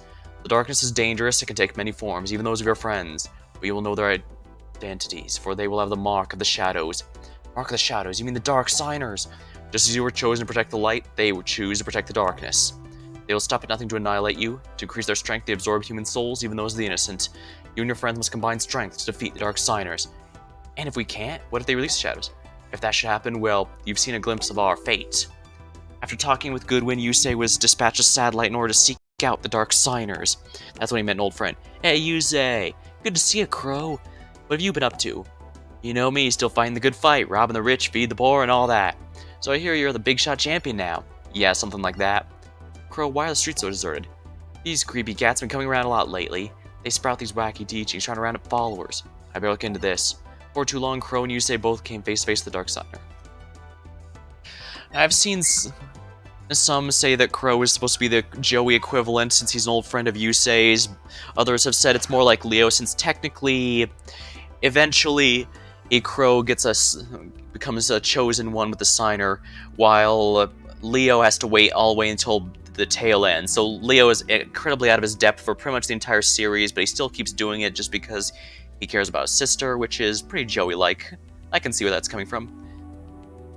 I guess in a way it's good that they mix up the roles a bit rather than just having it the same each season. Before too long, Crow and Yusei both come across a dark signer. Yusei! And his bird-brain friend. Callan Kessler, is that really you? I thought you were gone forever. Wrong, Yusei. And while I was away, I made some new friends. I believe you've already dueled one of my associates. You mean the dark signers? You're on their side? But you were once our friend. Once your friend, yes, but now our enemy. Now get ready for the duel of your life. He's a dark signer. This is what Goodwin and the others were talking about when he said he darkness may came in the form of a friend. During their duel, Callan summoned the earthbound immortal Kakapakapoo, if I remember is how he pronounced it in the show. I don't know if that's actually how it's pronounced. And the creature absorbed the human soul throughout the arena. Callan then used his monster to defeat Yusei. Yeah, this is kind of a point of contention. I'm kind of surprised, because technically, when Yusei was about to lose his dual runner, got damaged and he fell off of it. Throughout the entire series, is that if you fall off your dual runner or the dual runner breaks down, that's an automatic loss. But for some reasons, it's not counted in this instance. I'm not sure what that is. But yeah, it ends with Callan sparing Yusei for no other reason than to get the chance to humiliate him again, so I guess it doesn't really matter. But yeah, this is the biggest duel that Yusei loses. It also means that everyone that was stolen by the Earthbound Immortal he could not save, at least not right now. So it was a pretty big deal. Meanwhile, Leo and Luna discuss their next move to stop the Dark Signers. Well, since we fight evil, that means we're superheroes. Superheroes always gotta stick together. That's like their most important thing. I think their superpowers are their most important thing. Anyway, you're right, Leo. Let's stick together in this nice cozy mansion. What about Akiza? She may be a signer, but that doesn't mean we can trust her. She's part of that weird Arcadia movement that's got all the psychics. Their main objective is to train duelists to inflict real damage. But Akiza would never really want to hurt people? Who knows? I say we stay as far away as possible. But Yanagi agreed to help us heroes... Agreed that us heroes gotta stick together. What if she needs our help? What if Yusei is in trouble and we need to get Akiza's deck as backup? There's a million reasons why this is a good idea. Meanwhile, Leo, Luna, Boltz, and Tenzin travel to the Arcadia Movement headquarters to get help from Akiza. You want to see Akiza? She's awfully busy. What's so incredibly important? You came all this way here. Well, she has a Mark of the Dragon. That means she's a superhero. Me and Luna are superheroes too. We're gonna help our friend Yusei and fight the Dark Signers and save the city. I've been monitoring these strange occurrences lately myself. I'd love to help you. Now, I will say it's actually rather interesting that Sayer has the knowledge to know what the Signers are and all that. Now, we know he's basically running a cult and all that, but the fact that he's privy to such detailed information is rather interesting. You would? My Arcadia movement represents all that is good. I promise you that I'll do everything to stop this threat. Alright, thank you. Now if you'll excuse me, I'll get Akiza.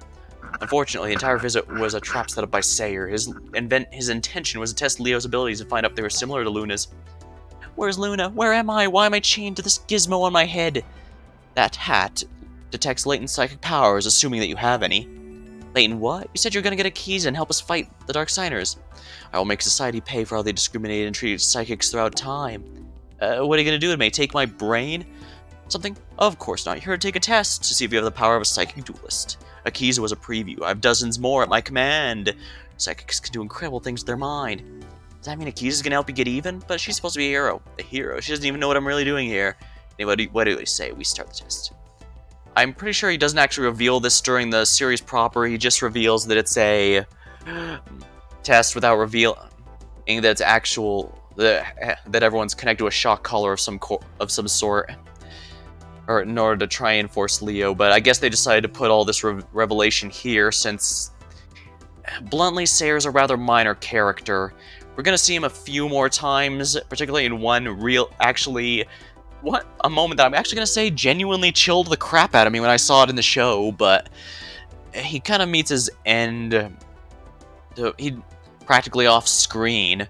I mean, literally at one point, but even in the original Japanese version, he doesn't get as much fanfare as you'd expect. Alright. I believe this has me playing as Sayer since he defeats Leo here.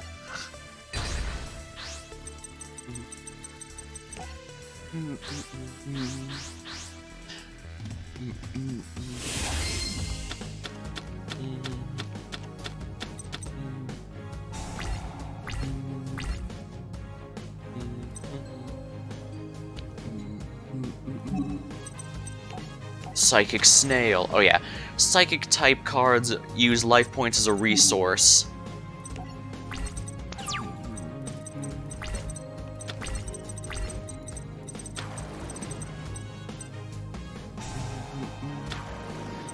Alright, he's gonna go into Power Tool Dragon right now, I think. Oh no, he's not. He's gonna destroy me.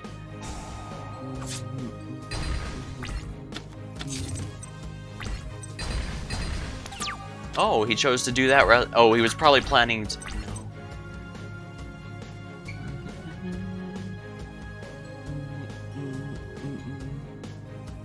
Weird. Now let's see here. Thought Ruler Archfiend.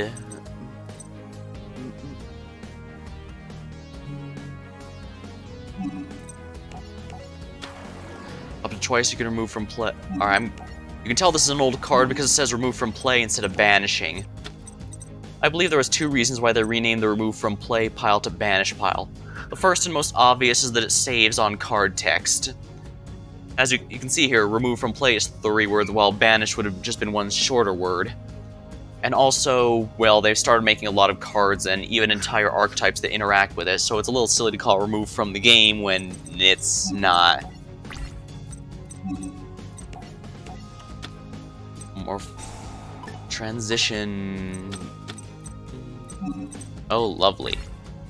I'm pretty sure I can't stop him from getting Power Tool Dragon. Morphtronic Map. Morphtronic Stapling. Power Tool Dragon. And it automatically searches out an equip spell for itself.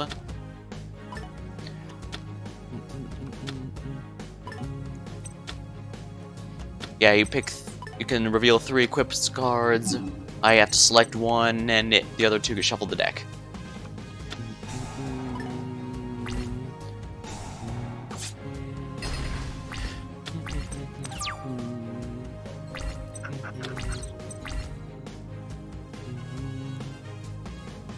Dr. Cranium.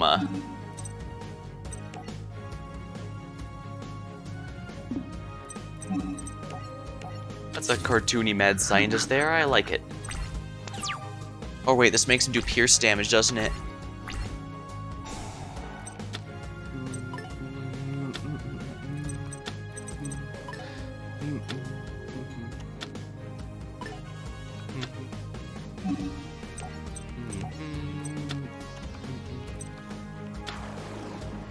Morphtronic Videon.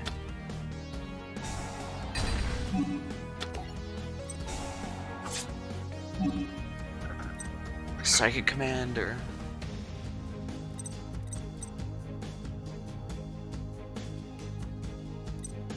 Mind Protector.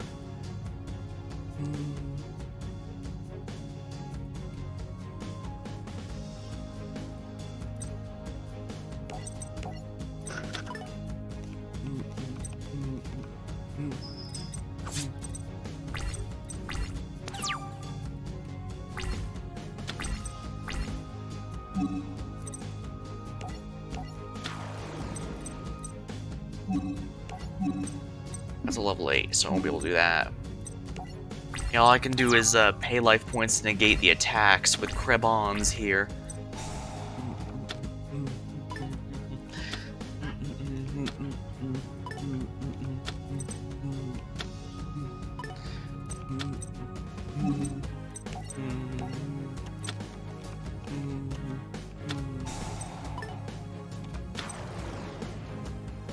Lovely. Negate the attack.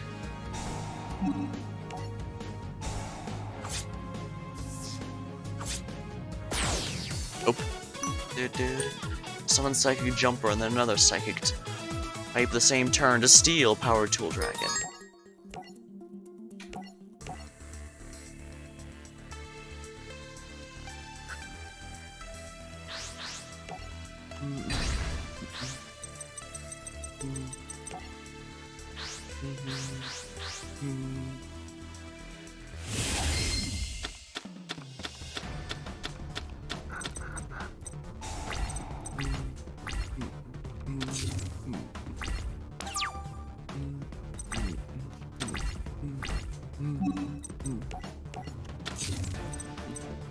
Brain Research Lab. If successful. Oh yeah, now I actually draw the cards that can out stuff like the Power Tool Dragon.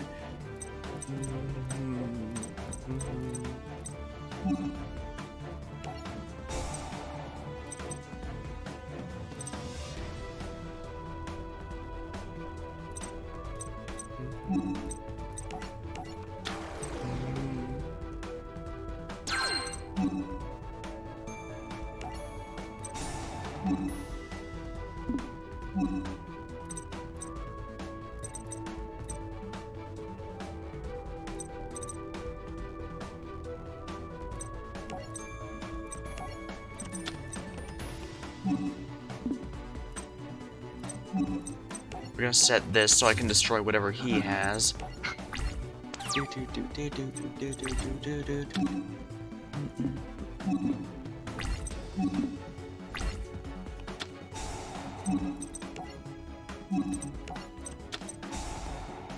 Now watch as he just places another one because it turns out he had one the whole time.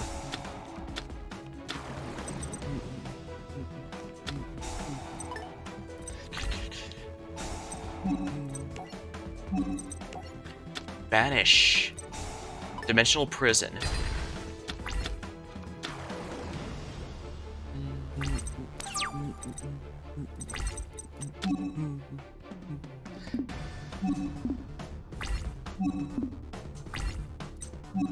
We're gonna set this here.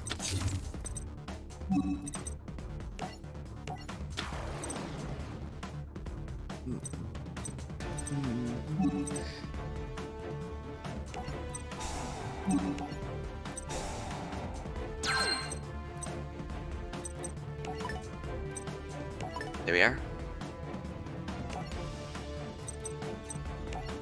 There.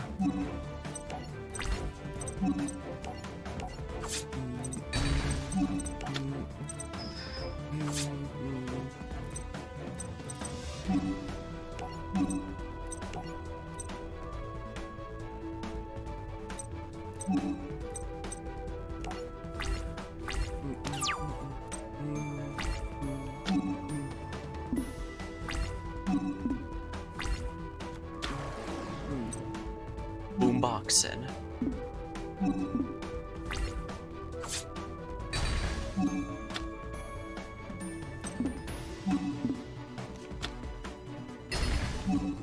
Dr. Cranium's effect.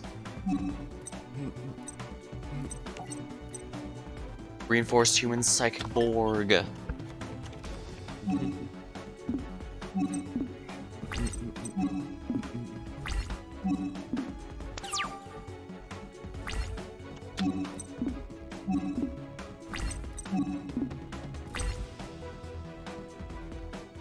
Okay, 500 increases level by 1, attack by 300.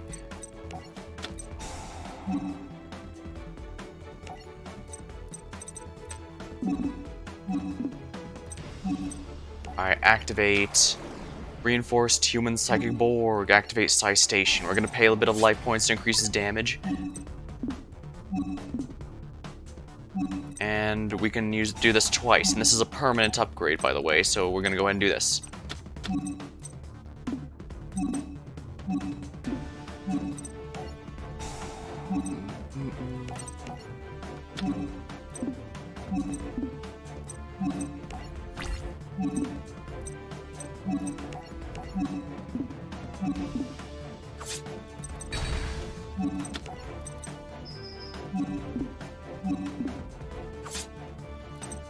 And it can attack twice, so there we go, 2400.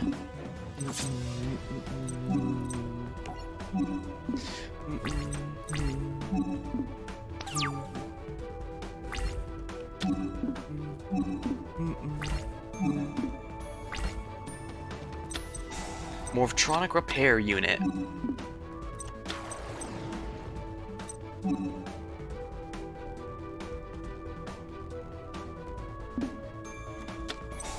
Junk Box. Alright, he's gonna get a Power Tool Dragon now. Okay, 500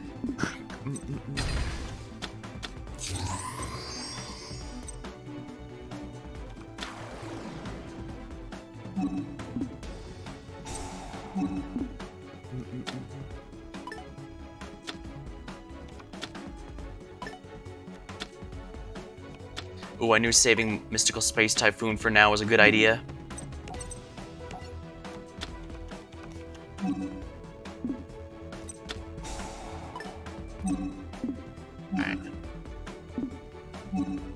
Alright, battle phase time. Activate this on C and D. Oh, come on!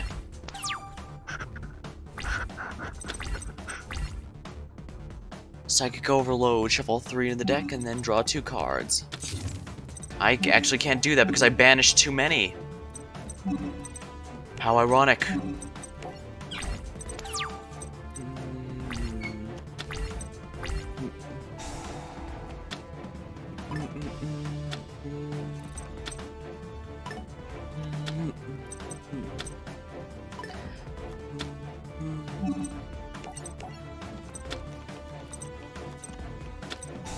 Rocket Glider.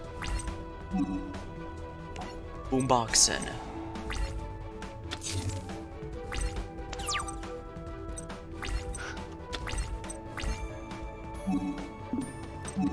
All 3 are in here, right? Nope, only 2. How frustrating.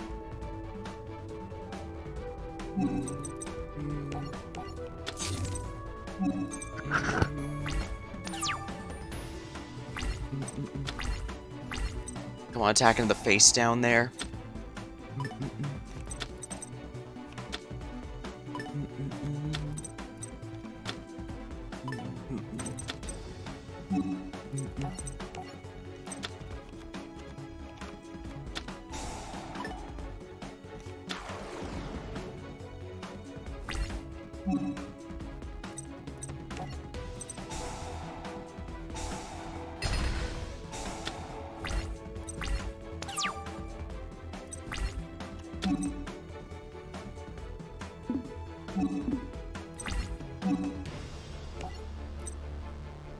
All 3 or lower from your hand or deck banished during the end phase.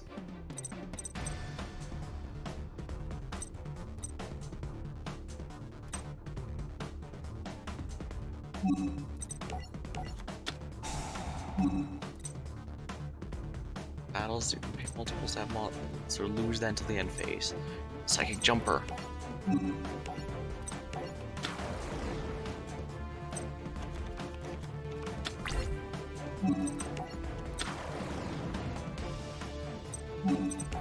By spending 1,000 life points.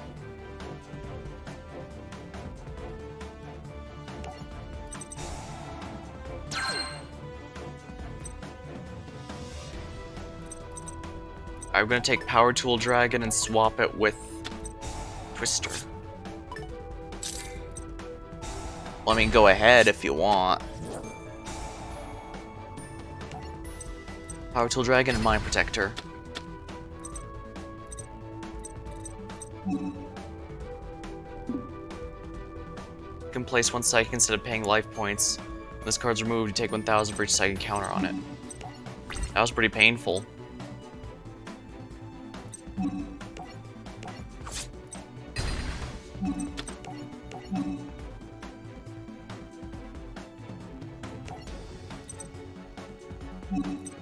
Activate the effect.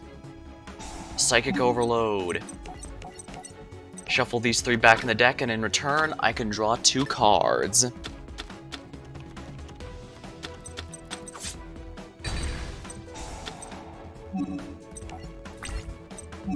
Place this here. So if he tries to attack into my Psychic Jumper here... Oh yeah, I got banished, but that's fine, I don't need him anymore. In fact, I'm probably better off having him banished.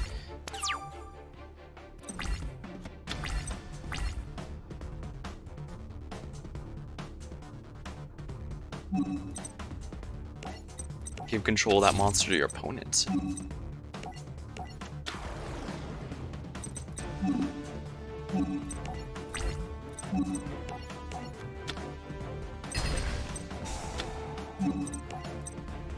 Direct attack.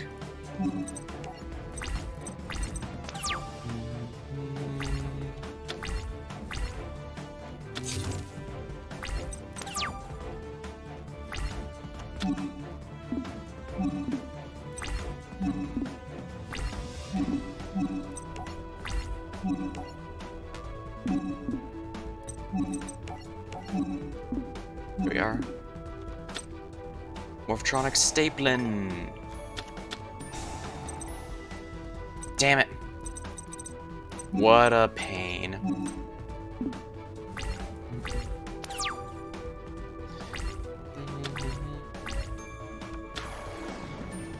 Alright, he's gonna go into another power tool dragon.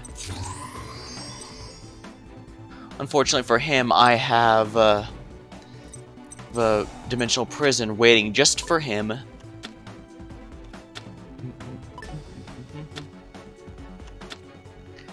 Power tool dragon.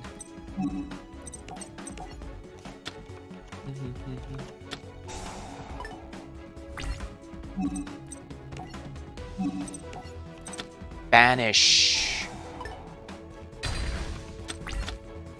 Alright. Well, there goes his only attempt at a comeback.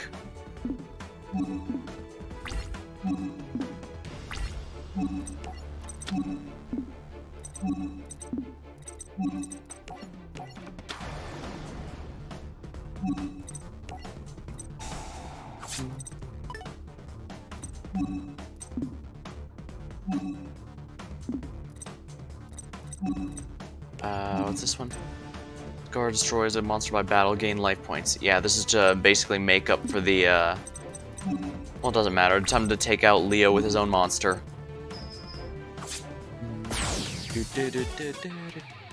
Sorry, Luna. Looks like this boy isn't special after all. At least I still have the girl. Digging deeper. Reporter Carly Carmine was on the trail to find out what exactly the Crimson Dragon was. Her search led her to sneak into the Arcadia Movement headquarters, where she came face-to-face with Sayer. These files prove the Arcadia Movement isn't as innocent as they claim to be. Well, well, little mouse, you should be more careful. You shouldn't go scampering about where there could be traps. Now that you've seen what you've seen, I can't let you leave. But in the interest of good sport, I'll at least give you a fighting chance. You can try to run or try to duel me. What do you say? Bring it on. You should have tried to run. Saint Jean. That's basically the obligatory Jeanne d'Arc card, because, you know, public domain character means they can add as much as they basically add as much as they like.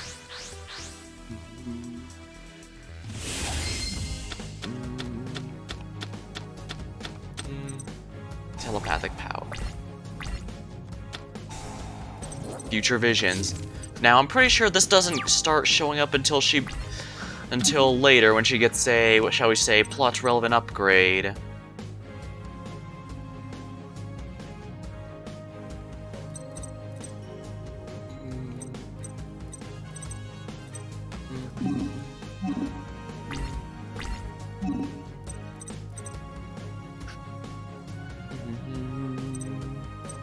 When a psychic type is drawn by battle with an opponent's monster, target the opponent's monster, destroy that, and if you gain life points equal. Well, more life points is always good to me.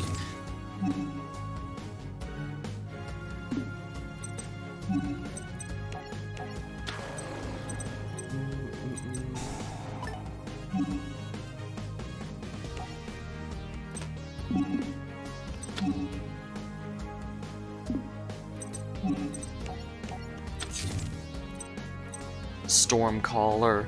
Put your monster destroyed by battle with the other on top of their owner's deck instead of the graveyard.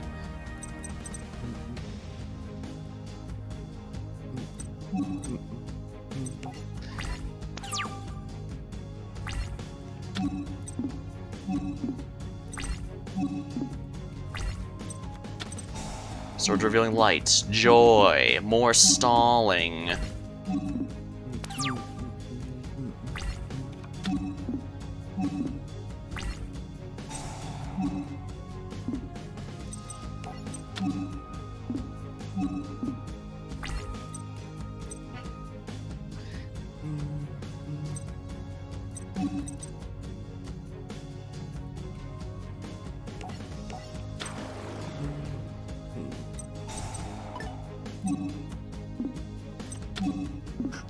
And I'm willing to bet there's no MST in this deck, even though it would make sense.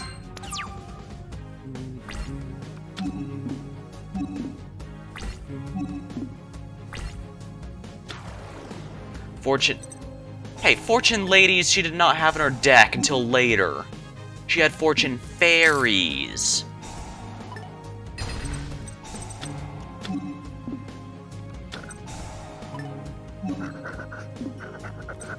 Return to the graveyard and then draw 2 cards. I have no idea what's going on this. This was supposed to be a piss-easy fight for Sayer because Carly Carmine's not supposed to be much of a duelist. She's a reporter. She doesn't really... She's appeared in some of the other episodes, but she doesn't really do much here.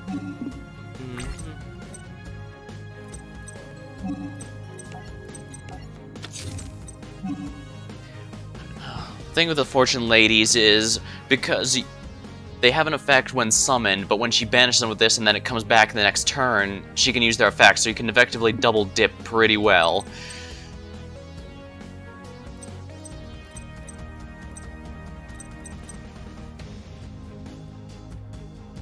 And what's in here? Ah, Psychic Life Transfer. She kind of looks like Diva from Overwatch, but I'm pretty sure everyone's made that comparison. I'd be highly surprised if I was the first. Alright, we need a tuner.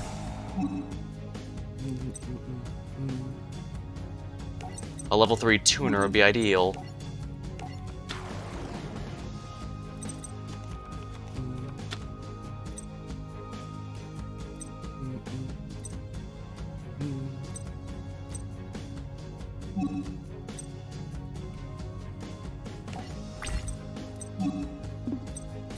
Right. Alright, summoning Diva from Overwatch. Back in the late 2000s. Yeah, Zexal was 2012, so that was early 2010s. And you may remove 1 psychic type from your graveyard to gain life points. Sounds good to me.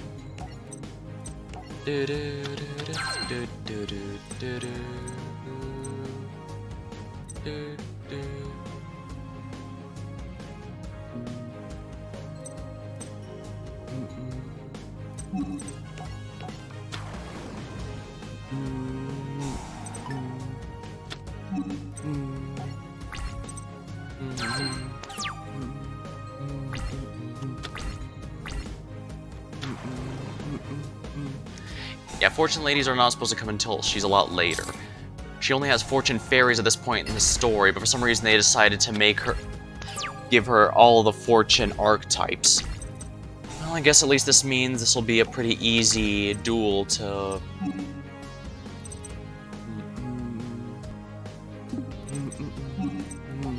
Let's get this guy banished so we can get him next turn.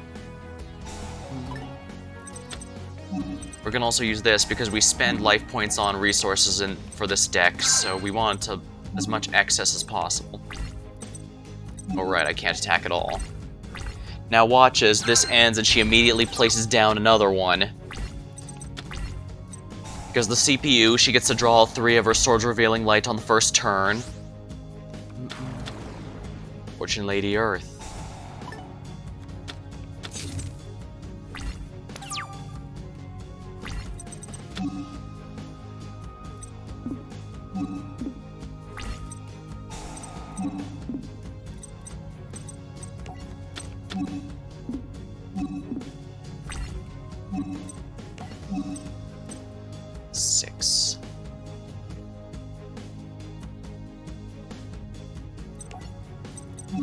Alright, we're gonna do it.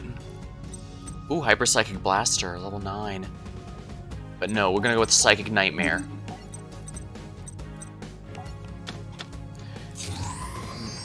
I can attack, but that doesn't change that I want to play it safe, so Psychic Nightmare. I'm gonna call... Let's see if... Torrential Tribute, I should have known.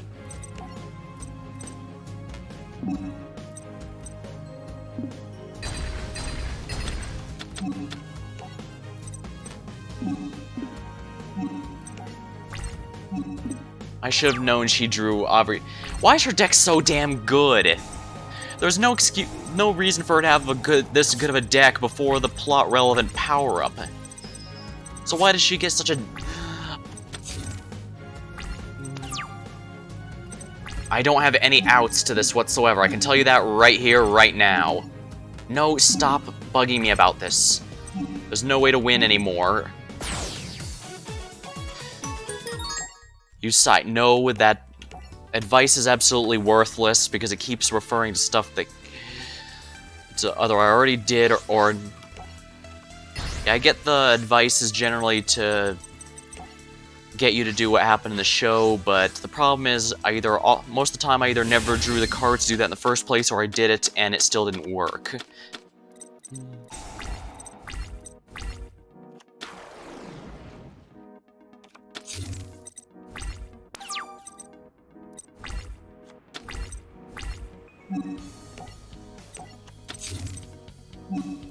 Activate effect.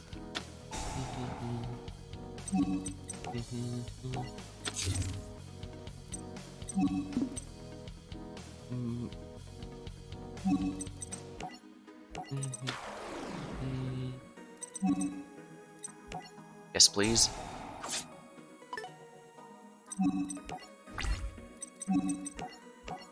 There we are.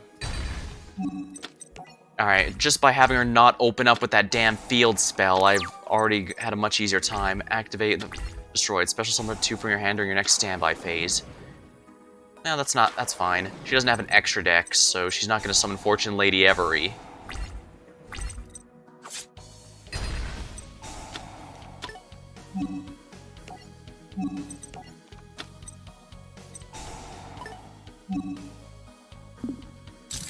Chain. Telepathic power.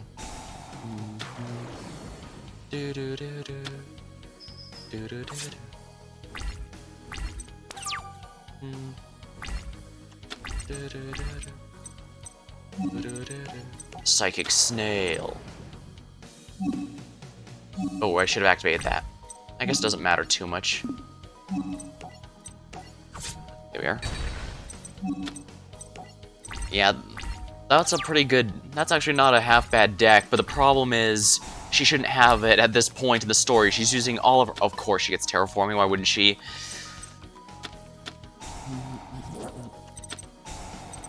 Of course she gets Swords Revealing Light.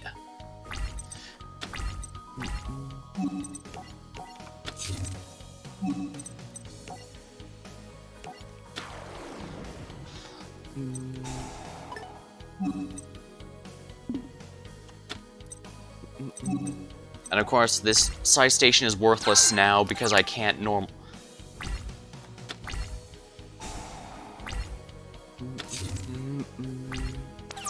She has that tool to stall so that because every turn her monsters go up in level, which means that they can get more attack points.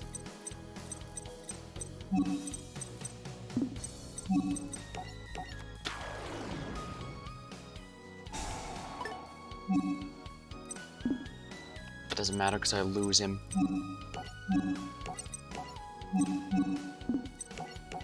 We need the Psychic Life Transfer.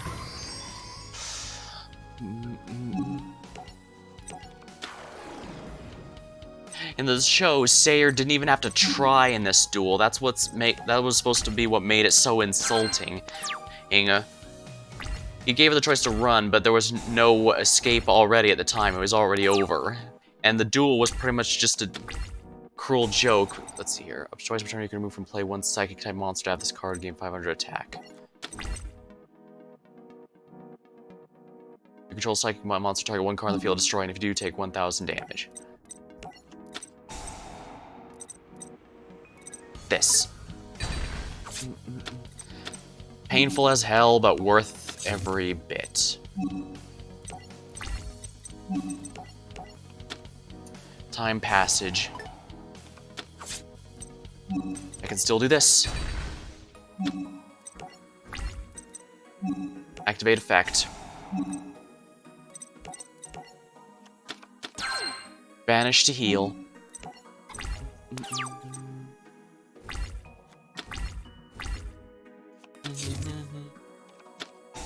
Swords Revealing. Oh, are you kidding me? She drew into...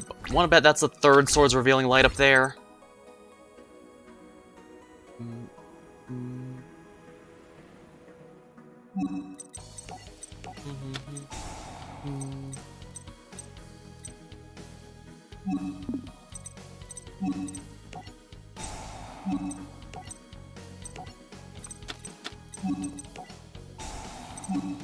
Might as well do this to power him up so that she can't just run over him with her 2400 attackers.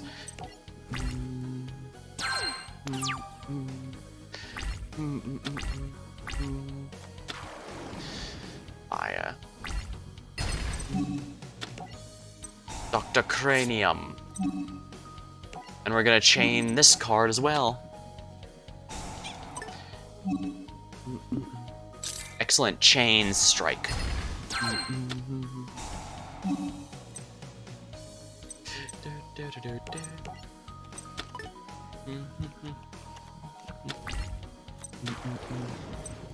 Solitaire Magician. Return, he gets.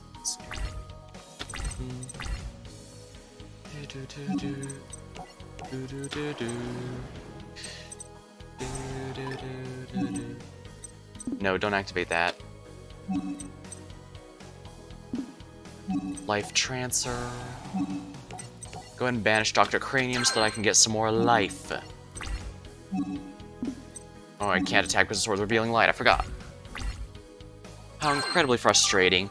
The worst part is she's either going to get a third or she's going to get one of her, no doubt, three torrential tributes within that time.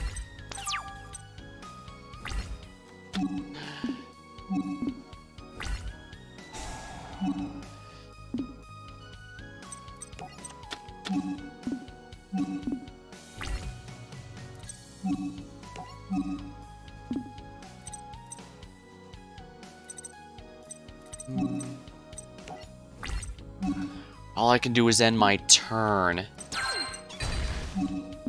Now watch she plow aces down her third Swords Revealing Light.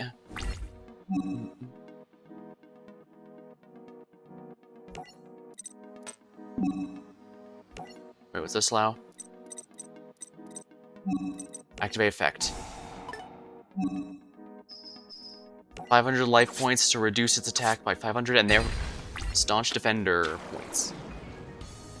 Because she's probably gonna destroy. Yeah. Well, she destroyed the most useless one, so I don't mind that. Fortune's Future. She's got herself a pot of greed, it seems.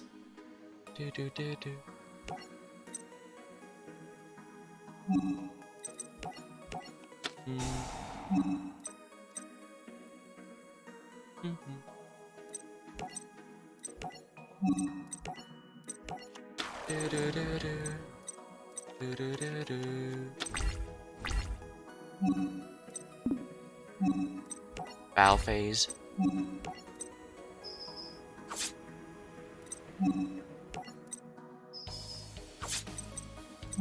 There we are, finally.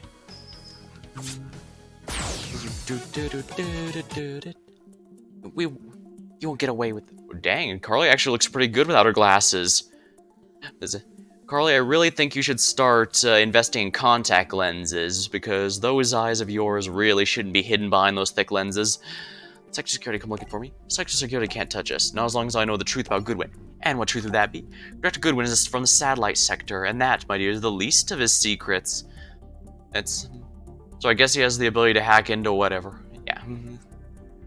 Oh yeah, he's from satellite, meaning he was born poor. Apparently, it's the gap between the rich and poor is so big that even having been poor and becoming rich isn't good enough. You have to be born rich, period. Yeah. It's a pretty big theme for this series, that's for sure. And that's kind of why you say Synchrons and junk stuff is all basically a bunch of cobbled together. Seem like a bunch of cobbled together monsters, basically relying on what he built himself. I wonder what else he's hiding. Night night. Ah!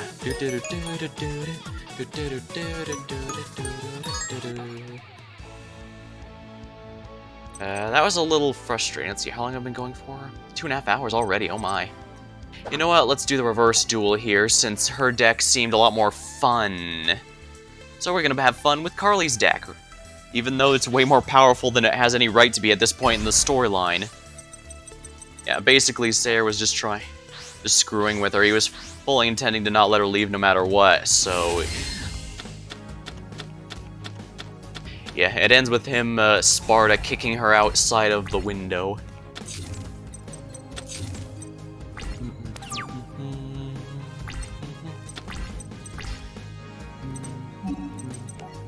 Well, we know what we need to ruin his life with, don't you agree? Activate.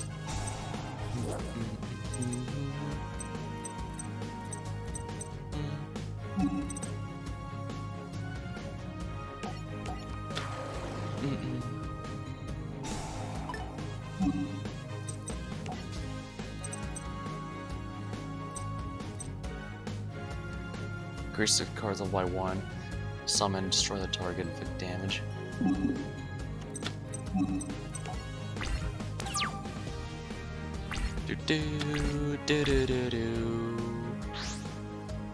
By normal summoning that, it gets banished.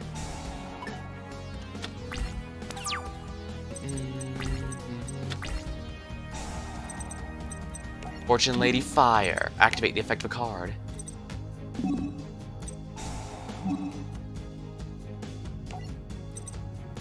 Let's see here.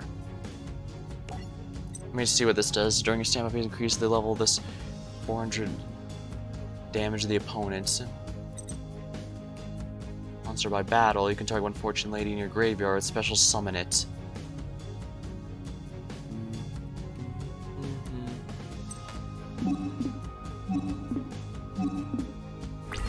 Oops, I forgot to activate her effect. Oh well.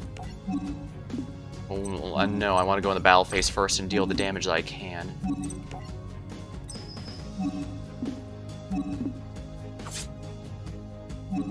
Main phase 2 time. Fortune Lady Dark. Tribute Summon. Good old-fashioned tribute. It's a shame she doesn't have Fortune Lady Every, but I believe Fortune Lady Every was actually a more recent addition. So they couldn't have had her.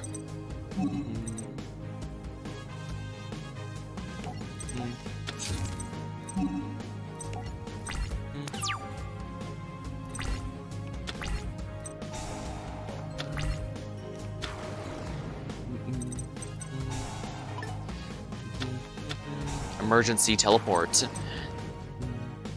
Level 9. Oh dear, I'm about to get something very painful, aren't I?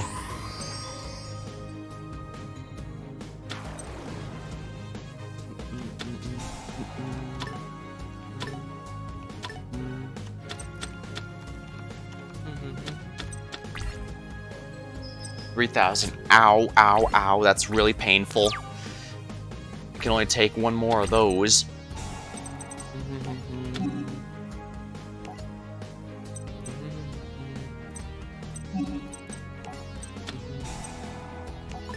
There we are. Unfortunately, Dark, there we are. She's now strong enough to beat him.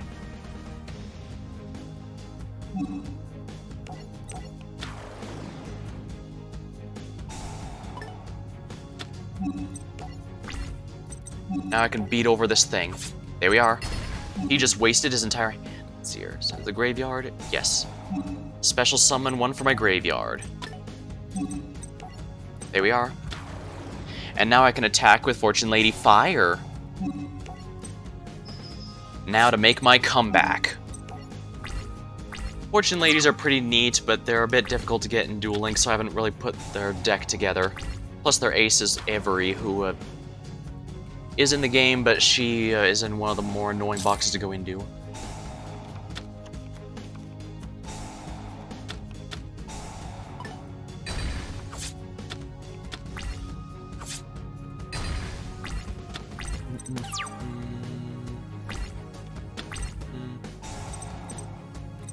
Fortune Lady Water.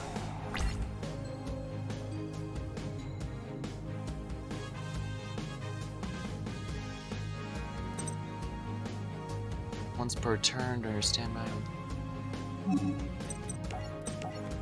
When this field by a card effect. Effect Fortune Lady Light. Special summon from your deck. Well, I liked Fortune Lady Dark a lot. Let's stick to her.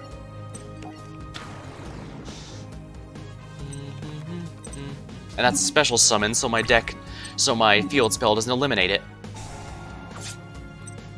He still has to spend life points to prevent the attack from going off, so that's gonna be nice to activate at least.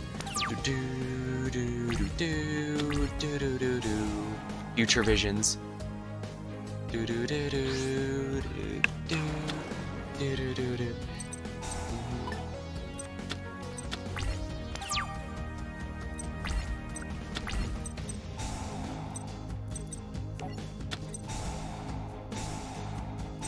Excellent, their levels have gone up. Inherited fortune. When it was destroyed, let's see. Oh.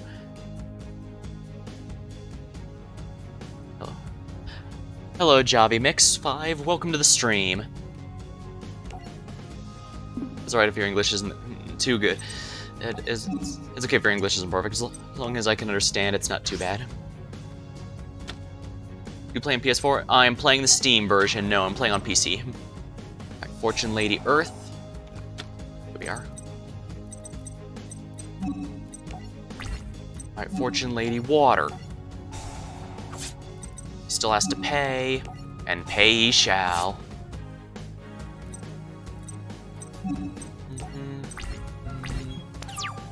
dealing a lot of burn damage to him, that's fun. Does crossplay exist? I genuinely don't know if this game has crossplay or not. I'd have to look into that. Thought Ruler Archfiend. Ow. Alright, Inherited Fortune. I now draw 2 cards.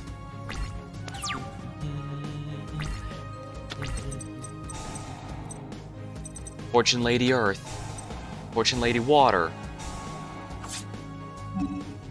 Activate the effects of Inherited Fortune.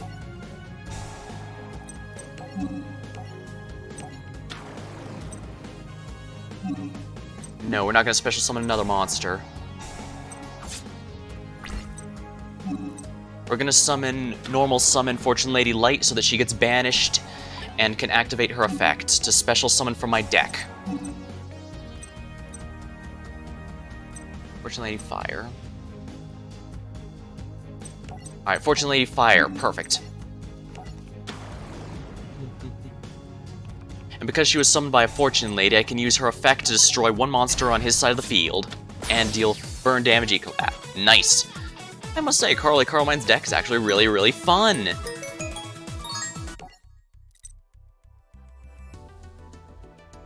Any trophies online?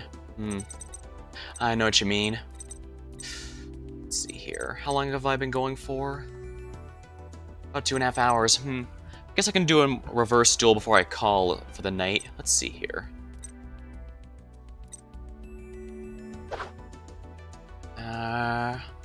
Yeah, let's go with a lockdown duel.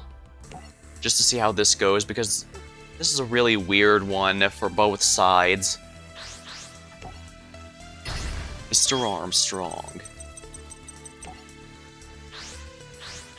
I couldn't decide if I wanted to do a Senator Armstrong for a Metal Gear Revengeance joke or a General Armstrong joke for a full Metal Alchemist reference. Goblin Thief.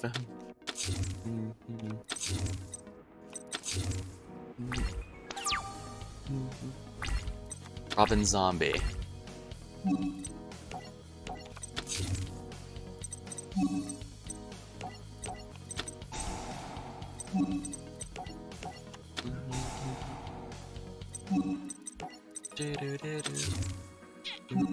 I do have to be careful because a lot of Yusei's cards depend on him having a lot of cards in the graveyard.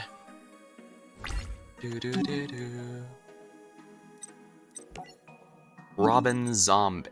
No, I won't do that yet.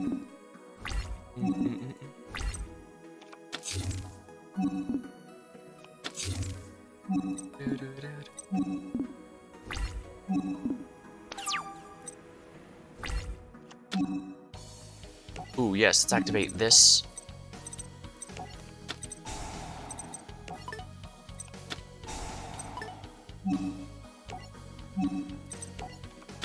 A Robin Zombie. 7 Tools the Bandit. Oh my, that's a really... Chain Strike. Let me check what's in here exactly. A level 6. Actually. Flip.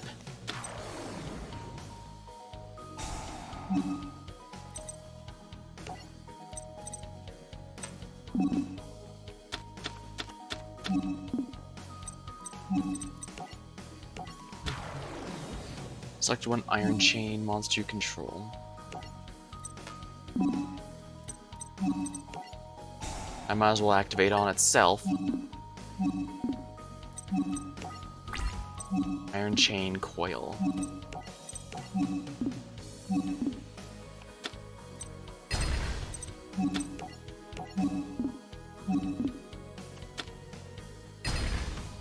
Battle phase ends immediately.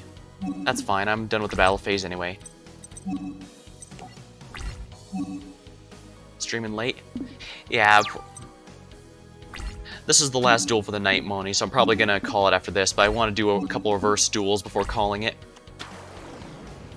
Chaos Rider Gustav. You can remove from play 2 spells from graveyard. This gains 300 to the end of the next turn. There we are. Chained. I'm in the 80s for the Chain Strike achievement. I need 100, so I'm definitely getting there. An opponent card sent from the deck to the graveyard, inflict 300 damage. Might as well stack up the damage there. There.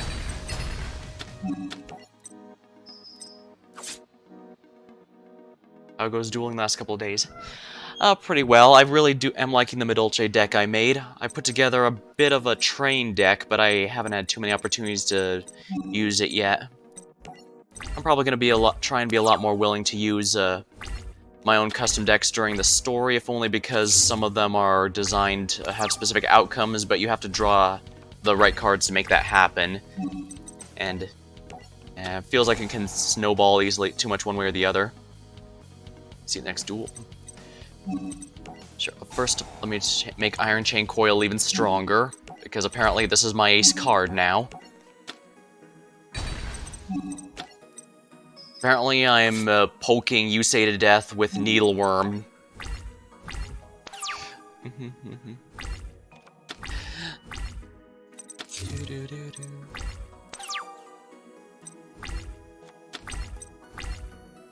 Paralyzing Chain. Might as well.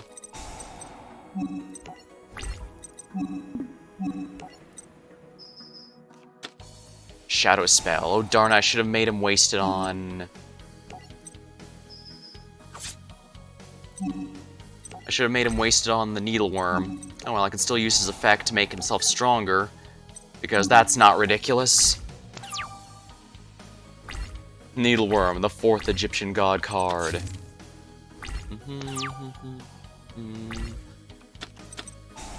Backup Soldier.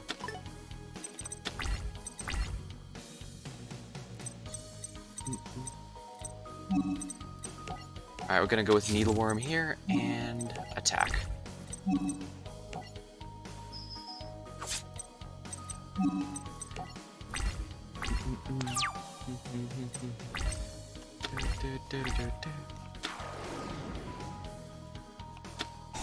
United we stand.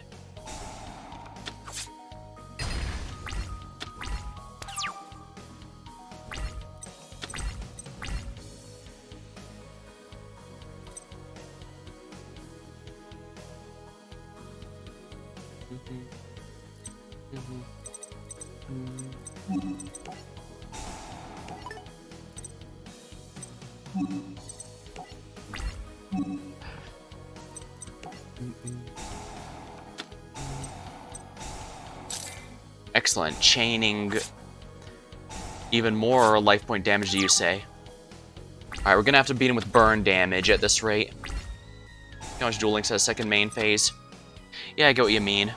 Ooh, and now I can activate both of these paralyzing chains for even more damage.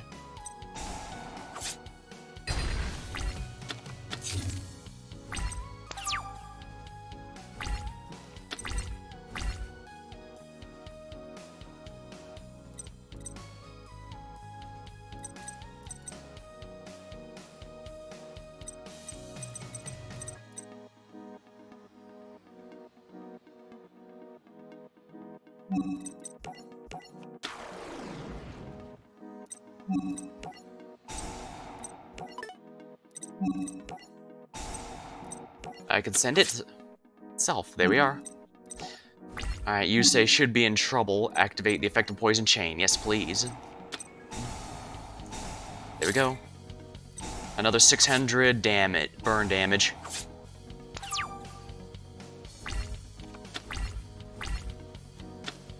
Call the Haunted. Oh dear.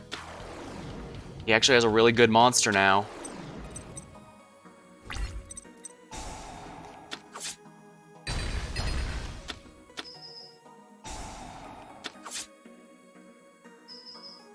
Well, he just made a huge comeback, didn't he?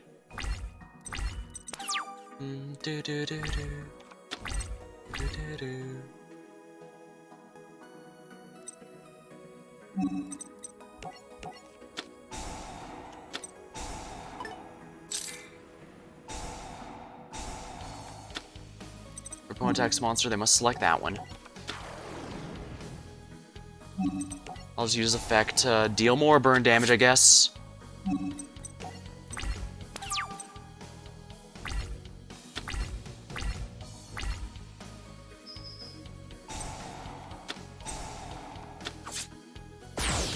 Dang it, that was a close one. Kickman. Let me see here. I've got my decks here. Deck edit, here we are. This is an incomplete deck. I'm working with trains right now. Guess I can work a bit more here. These are all Earth Machine monsters, if I remember right. Yep.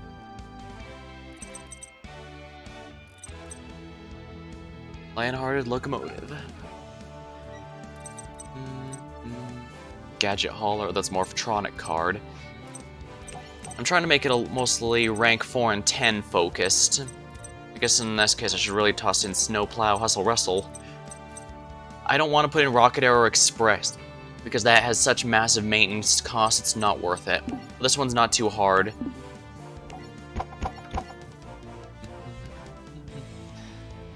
Guess that's fine. 29 cards, I'm still really short a few. That's level 3, I can't do that one.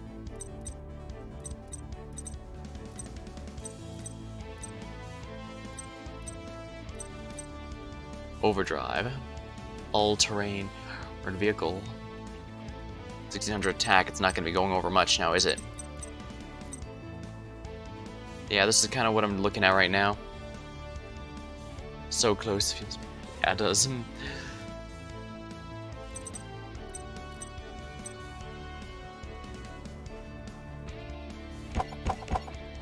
I guess I have no choice but to fill this out best I can, because I can only put so many staples in here. Special schedule.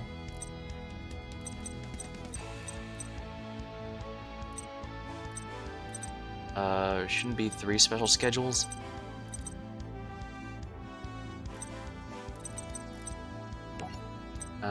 Actually, there should be a...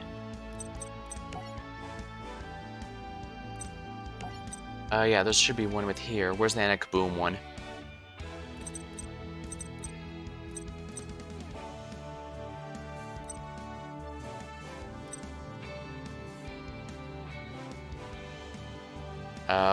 I don't know what Anna's is called again. There's a bunch of deck recipes here you can always use. I do like when they give you a few example sets here so that you can try and make your own, or at least if you're unsure or not confident in any way.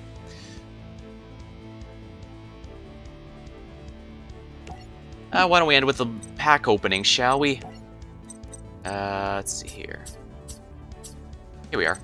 Leo and Luna are pretty... These have hand traps in it, so it's probably worth opening theirs.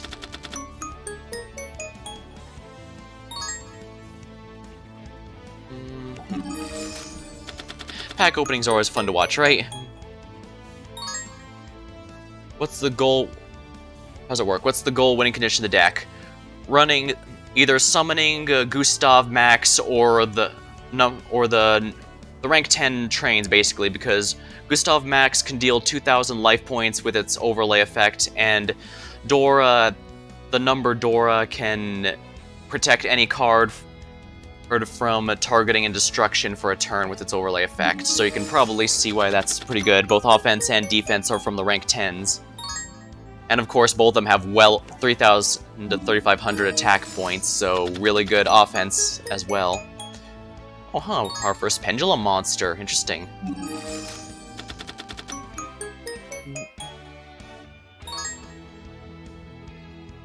Gen X controllers. Dragoonity. I used Dragoonity for a bit in Duel Links, but they didn't really synergize with me, I guess. It just didn't feel right.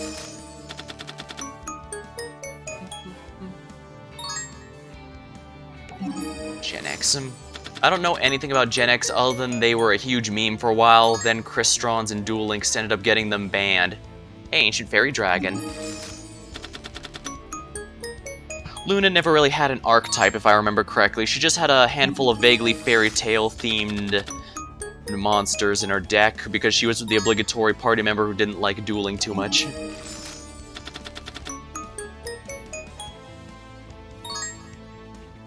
Ten Needleworms to fill the deck out. Needleworm OP. Well, you'd have to be careful. Needleworm can actually be helpful to the enemy deck if it's one with a lot of graveyard effects, like a zombie deck. Ooh!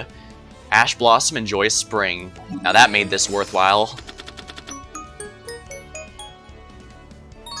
Hand traps and kaijus, like Ash Blossom, and kaijus, like the kaijus are, I'm kind of on the fence for. On one hand, I do get they were probably a necessary evil, given how many monsters had absolutely protection against absolutely everything except tributing. And of course, without hand traps, people would go on quite a few games of solitaire, or with their just off one summon or search. But at the same time, they do completely change the game just by being in, but just by existing. And I guess that's kind of part of the reason I like Duel Links, because it doesn't have any of those. It's kind of doing its own weirdness, to be fair, so it's not like it's entirely without stuff I could rant about. But I guess that's why there's all these different formats. Heck, even this, my understanding is even this game's a lot different from the main game format at the moment. I'll probably have to experience the current form of the game once Master Duel comes out. That I'm looking forward to, though I will say I'll probably play it a bit, realize is how frustrating, ooh, lucky me, how frustrating the hand traps and kaijus everywhere are, and then go with a format that doesn't have as many of them. So lazy, wish I could learn how to play some different archetypes. I'm kind of like Bastion from GX. I kind of like having a variety of decks to choose between rather than just one that feels this is totally me.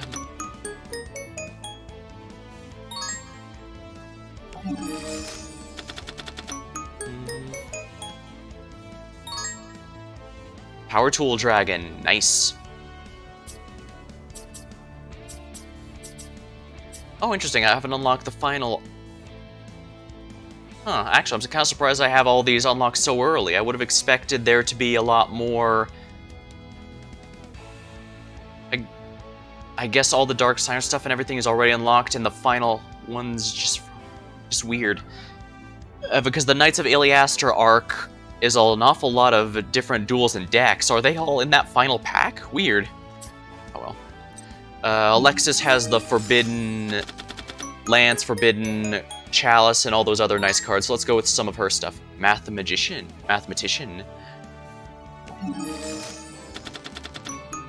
Yeah, Forbidden. Let's see here. Archfiend Eris. I guess that's all right. Yeah, I found a more up-to-date thing that listed all the cards that were in this game, because apparently the one I was using was out of date. Like, for example, the one I was using said that there is no Amazoness Call or Amazoness Onslaught in this game, which was unfortunate because those are kind of needed for the archetype to do what it does in the main card game in Duel Links. But when I found the updated one for the Link Evolution one, apparently they are in here, which would have been nice to know earlier, that's for sure.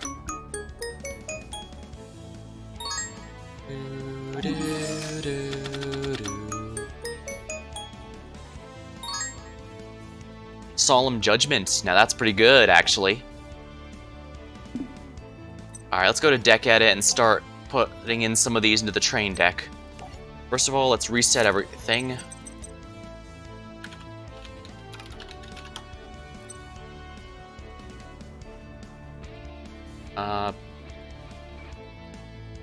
That's weird, it didn't show up on the stream. Well, it's probably for the best. For some reason, when I do a text search, it opens up a Windows generic typing thing to put it in. It's so weird that a game like this would be like that. Forbidden Dress. I believe this is one of the few actually bad forbidden item cards, which is actually surprising because they're all usually pretty amazing. Like this one, you definitely want Forbidden Lance. Until the end of the turn, it loses attack but is unaffected by the spell traps. This one theoretically is good, but the problem is the enemy can chain their destruction or targeting card to this card, and because chains go in reverse order, that is, the last one is done first and the first one is done last, they can still destroy your monster with targeting or card effects, just by linking to the Forbidden Dress here. Forbidden Chalice, there is definitely no excuse not to do, though. Forbidden Scripture is technically situational. Will negate all the card effects of the field except for the 2 monsters, and also they use their original attack and defense. It's very situational, but it's definitely one of those cards that works well in a side deck, or if you know you're just facing a lot of cards that deal with modifying their stats a lot. Like Fortune Ladies, for example, since technically they all have 0 base attack and it changes based on their level. So yeah, a lot of interesting things to consider.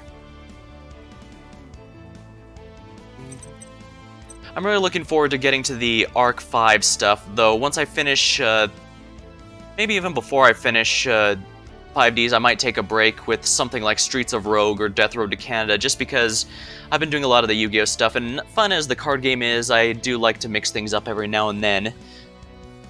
So, it's something I'm probably going to be thinking about.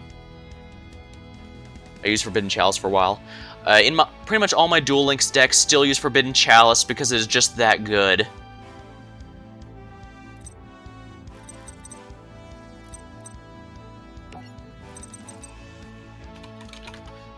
Book of... Oh darn, there's only one Book of Moon. I guess I need to fill my... with... Oh, right, Ash Blossom. Where is it? Ash Blossom and Joyous Spring. Alright, I just need 3 more cards from somewhere, but where?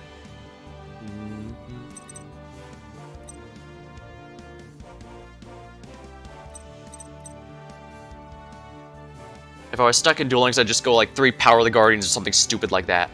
Drowning Mirror Force? Yeah, I only have 1 copy of it, unfortunately, or else I would. I do have all 3 Mirror Force, however, since that's not limited for some reason. Well, it's not limited because there's better ways to get rid of it than waiting for the battle phase and waiting for the opponent to attack. But yeah.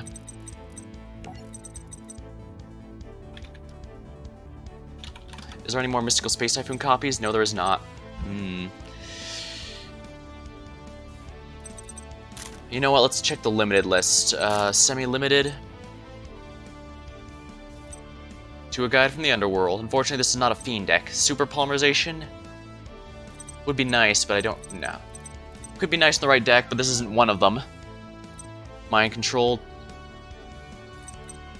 Allure of Darkness. This is an Earth deck, so that wouldn't help, unfortunately. What about the limit ones? I already have all... Oh, I don't have Raigeki for some reason. Well, let's toss that in, shall we? Pot of Avarice. Reinforcements to the army won't work because this is a machine deck, not warriors.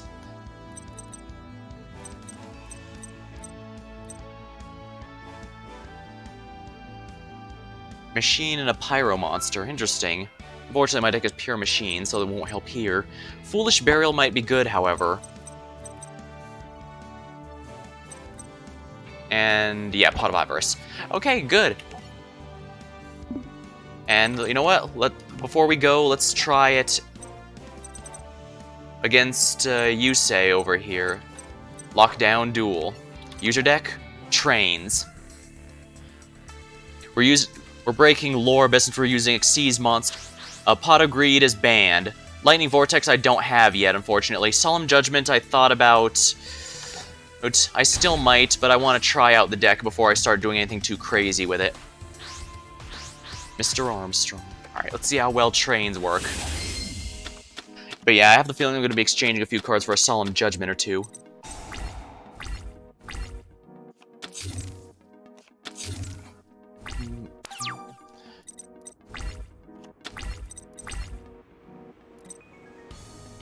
Normal special summon. You can special summon this card, but its original attack defense is halved. Let's use Foolish Burial here, first of all.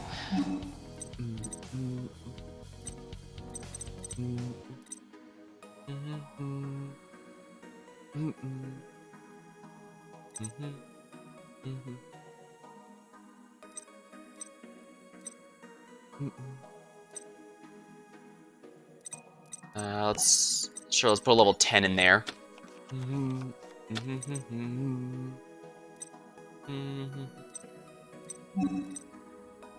Alright, Express Train Trolley Ollie.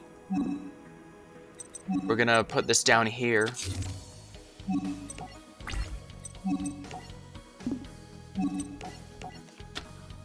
Unhappy Maiden. This immediately ends the battle phase, but that's fine because I didn't really have a battle phase to begin with, if we're honest.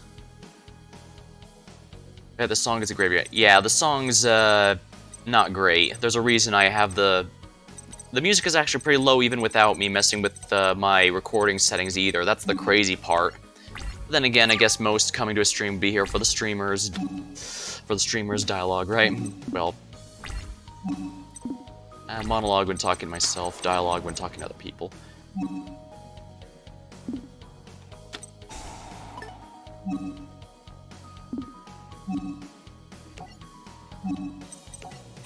Wookamoon him. There we go.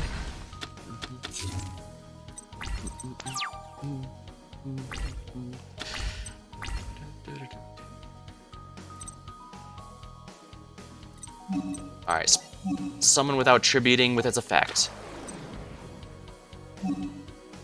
Activate the effect of a card. Yes, we're gonna activate Heavy Freight Train in Derricane. Ooh, now we get to have the fun. Now the fun begins. We get to go into rank 10. Super Dreadnought Rail Cannon Dora is really incredible. You attach one material, target one face up, that unaffected by card effects except its own until end of the turn. That's really great protection on top of a really strong body. And of course, Super Dreadnought Rail Cannon Gustav Max. Simple, heavy burn damage. Let's go with number 81 just for protection here, because Yusei does have some pretty good stuff. Alright, number 81.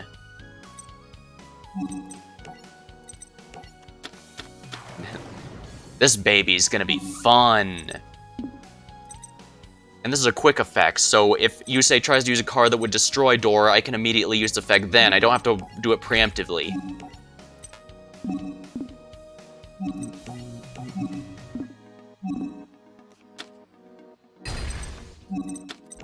Now let's go. 3,200 damage to Yusei. This is yeah, these trains are way too powerful for this early in this series. Although they might be a bit better later on when we start taking on some of the tougher enemies. I know the final boss of the 5D storyline can actually deal some pretty crazy damage at times.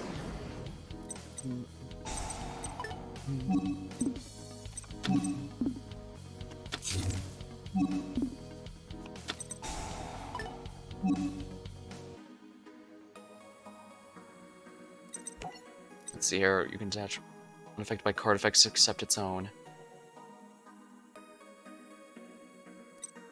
Actually, I think I know what I can do with this that'll be really fun. Alright, here we go. Is unaffected by card effects other than its own, and that includes I can target his monsters. Which means he's no longer affected by the equip. What does that do again? Destroy. Let's get rid of whatever that is, because I don't want it. Ah, nice. Now that was a good combo. Like listening to you facts. You make me feel... Oh, honestly, I'm not even that good, if we're completely honest. I've just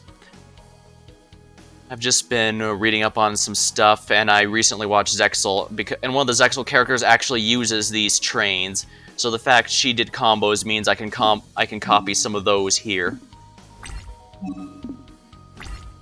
So yeah, it's mostly just learning as I go. Alright. Ruffian Rail Car, and we're gonna go into a rank 4 now.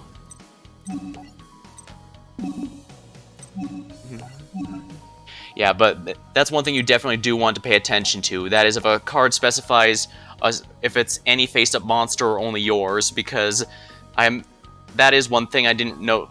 That is that you could use a protection ability on an enemy monster to try and negate their support or something like that. I didn't actually know about that until someone used it against me. Let's see here. Target one machine you control, it can attack your opponent directly. Other monsters can't attack. Let's see. At the end of the battle phase, if the card is destroyed battle, you can special summon from your extra deck one to rank 10 or higher. Or using this card. Oh, nice, actually. Let's do this one then. The rank 10s are definitely the win conditions for this deck, so a card that can help bring them out is definitely nice. Dreadnoid. Technically a ship and not a train, but still a number and still pretty good.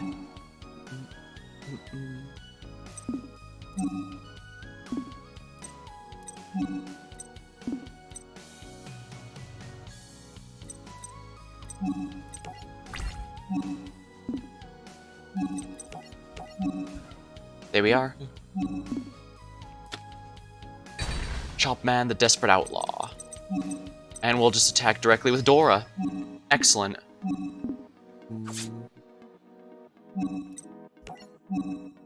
The battle phase is ended, and that means we can activate Dreadnoid's effect. And let's bring out Super Railgun Dreadnought Max. Xyz summon again!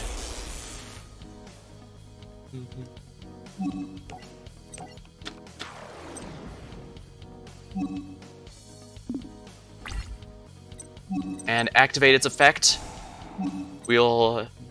By removing an overlay unit, I can deal 2,000 damage to Yusei Fudo and end the game. We win. Trains seem pretty fun. I'm gonna definitely be tweaking the deck a bit going forward, but you can definitely see why I like those rank 10s. Cool looking cards. Oh yeah, the trains really have a nice design to them. Glad I decided to make a deck out of them. Alright. Well, I've been going for about 3 hours now, so I think now's a good time to call it. Alright. Well, thank you for watching. Hope you had a good time. I save my VODs for as long as Twitch allows, so if you ever need them, they'll be there. Thank you, and I'll see you next time.